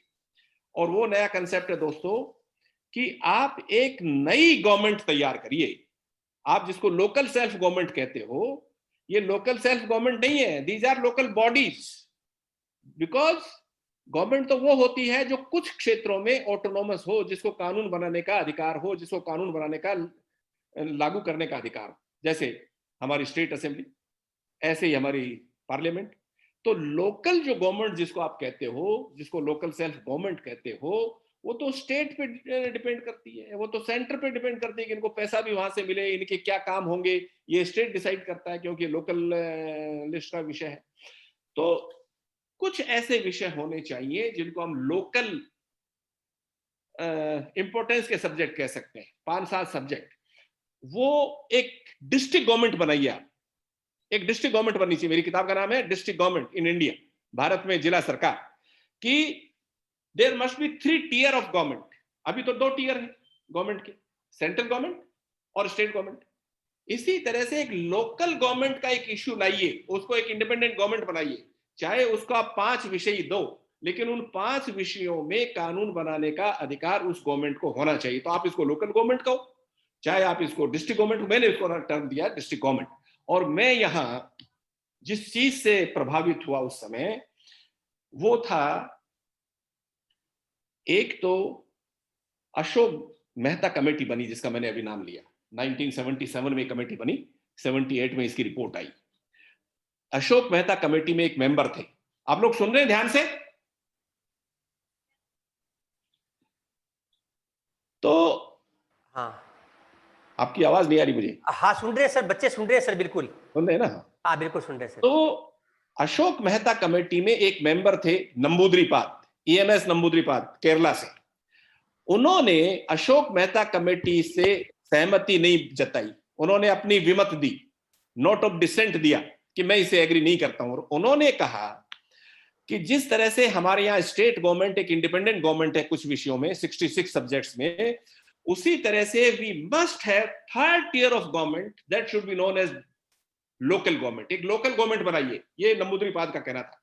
तो मैंने वो चूंकि विस्तार से रिपोर्ट पढ़ी, इसलिए एक तो मेरे पे इंपैक्ट था नंबूद्रिपाद का, और दूसरा था लोहिया कहते हैं, चौखंबा प्रशासन की बात करते हैं लोहिया, कि 4 स्तर होने चाहिए, एक गांव का, एक तहसील का, एक स्टेट का और एक सेंटर का। तो जो चौखंबा, जो चौथा स्तर है शासन प्रशासन का, वो कुछ मामलों में इंडिपेंडेंट होना चाहिए। और इसलिए जब 73rd 74th कॉन्स्टिट्यूशनल अमेंडमेंट आया तो पार्लियामेंट में एक ऐसे कंपटीशन रखा गया, हम लोग करीब 3700 लोग उसमें शामिल हुए, और उसमें हमको जो सब्जेक्ट दिया गया ऑन द स्पॉट वो था what shall be the implications of 73rd 74th constitutional amendment, उसके क्या इंप्लीकेशंस होने जा रहे हैं। तो मैंने उसमें जो टाइटल रखा कि we are going towards district government. ये जो 73rd में आपने ध्यान है 29 सब्जेक्ट्स 11वीं अनुसूची में रखे गए हैं, 18 सब्जेक्ट रखे गए हैं 12वीं अनुसूची में। तो मेरा ये कहना था, उसमें ये आग्रह था कि ये जो 29 विषय पंचायतों को और 18 विषय आपने नगर पालिकाओं को दिए हैं, इनको आप 11वीं और 12वीं अनुसूची से निकालकर 7वीं अनुसूची में ले आए। आपको ध्यान है कि हमारे यहाँ हमने कहीं नहीं लिखा कि वी आर फेडरल गवर्नमेंट। हमारे यहाँ फेडरल गवर्नमेंट है प्रैक्टिस में, कहाँ है? अनुसूची 7 में, जहां हमने डिवीजन ऑफ पावर्स कर रखा है। ये 97 सब्जेक्ट हैं सेंटर के, फिर स्टेट के इनिशियली 66 जो आजकल 62 हो गए। तो डिवीजन ऑफ पावर्स हमने किया, वहीं पर जो पंचायतों को आप जो 29 दे रखे हैं, 18 दे रखे हैं, उनको यहां इसमें डाल दीजिए 7th शेड्यूल में। 3 टियर फेडरेशन अपने आप पैदा हो जाएगा। ये दुनिया को एक हमारी देन होगी, क्योंकि दुनिया में सब जगह 2 टियर फेडरेशन है, लेकिन चूंकि हमारा डिस्ट्रिक्ट भी यूरोप के राज्यों से कहीं बड़ा है, इसलिए हमारा डिस्ट्रिक्ट हमने कलेक्टर को सौंप दिया। अब कलेक्टर लॉ एंड ऑर्डर तो मेंटेन कर सकता है, रेवेन्यू कलेक्ट कर सकता है, लेकिन चूंकि भूतकाल में ब्रिटिश शासनकाल के दौरान कलेक्टर ने कभी डेवलपमेंट काम नहीं किया, कभी वेलफेयर काम नहीं किया, इसलिए वहां एक छोटी सी गवर्नमेंट लेके आइए, जिला प्रमुख को आप वहां का डिस्ट्रिक्ट चीफ मिनिस्टर बना दीजिए। इस तरह का आर्टिकल मैंने लिखा, and I stood first in that ऐसे कंपटीशन। तो मुझे जो मैंने वो जो ऐसे लिखा वहां, उस ऐसे को फिर मैंने 2002 में एक बुक के रूप में डेवलप किया, और मुझे इसका सपोर्ट मिला जब मध्य प्रदेश में दिग्विजय सिंह ने अपने राज्य में डिस्ट्रिक्ट गवर्नमेंट की घोषणा कर दी, and I was very lucky to be associated that district government committee in Madhya Pradesh. तो कहने का तात्पर्य यह है कि लोकल गवर्नमेंट को अगर आप लॉजिकल एंड तक ले जाना चाहते हैं, डिस्ट्रिक्ट केवल डिस्कशन के लेवल पे नहीं, एक राज्य में डिस्ट्रिक्ट गवर्नमेंट बन चुकी है। अब ये दूसरी बात है कि उनका केवल पॉलिटिकल मोटिव था, केवल चुनाव जीतना था, चुनाव जीत गए, लेकिन अगर इंक्रीमेंटल लेवल पर धीरे धीरे अगर आप लावें तो इनको एक एक 2-2 सब्जेक्ट देते हुए पंचायतों को सशक्त बनाइए, क्योंकि आर्टिकल 40 का मतलब यही है। नीति निर्देशक तत्व में कहा गया है कि राज्य जब जब सुविधा होगी वह पंचायतों को एक राज्य के रूप में स्थापित करने का प्रयास करेगा। तो हम इनको एक गवर्नमेंट के रूप में डेवलप करने का प्रयास करें। तो लोकल सेल्फ गवर्नमेंट जो ये कहा जाता है, ये मिसनोमर है। कहाँ है गवर्नमेंट? ये दुनिया को कहते हैं गांव की सरकार और शहर की सरकार, ये केवल पॉलिटिकल गिमिक है। अगर बनाना चाहते हैं तो इनको अधिकार दीजिए। अभी ये तो केवल राज्यों की दया पर निर्भर है, पैसा ही इनको वहां से मिलता है। तो अगर इनको सशक्त होना है तो इनको अपने जो इकोनॉमी के सोर्सेज भी ढूंढने पड़ेंगे, क्योंकि बिना पैसे के, बिना इकोनॉमी साउंड के आप इंडिपेंडेंट गवर्नमेंट नहीं बन सकते। तो वो भी करना पड़ेगा, और स्टेट गवर्नमेंट को भी, सेंट्रल गवर्नमेंट को भी ईमानदारी के साथ इनको डेवलप करने के प्रयास करना चाहिए। This is my view. Thank you sir, आपकी लाइव क्लास के लिए बहुत बहुत बहुत धन्यवाद सर। आपने इस छोटे से मिशन को अपना कीमती समय दिया। आप सर, अब बात आपसे इसलिए क्योंकि आप सर, आपकी एक पहचान है कि एक आप इतने बड़े पद पर होने के बाद भी महान कह सकते हैं कि इतने बड़े ओहदे पे होने के बाद भी एक आम इंसान की तरह लोगों की हेल्प करते हैं, युवा पीढ़ी को, देश के समाज को आगे ले जाने का प्रयास करते हैं। इसी प्रयासों के तहत हमने आपसे बात की, एक शिक्षक के रूप में, चेयरमैन के रूप में, कुलपति के रूप में जो आपने देश को सेवाएं दी है और अभी भी अपने अनुभव से देश को सेवाएं दे रहे हैं, उसके लिए सर तहे दिल से आपका धन्यवाद। जय हिंद, आभार सर, धन्यवाद सर, धन्यवाद।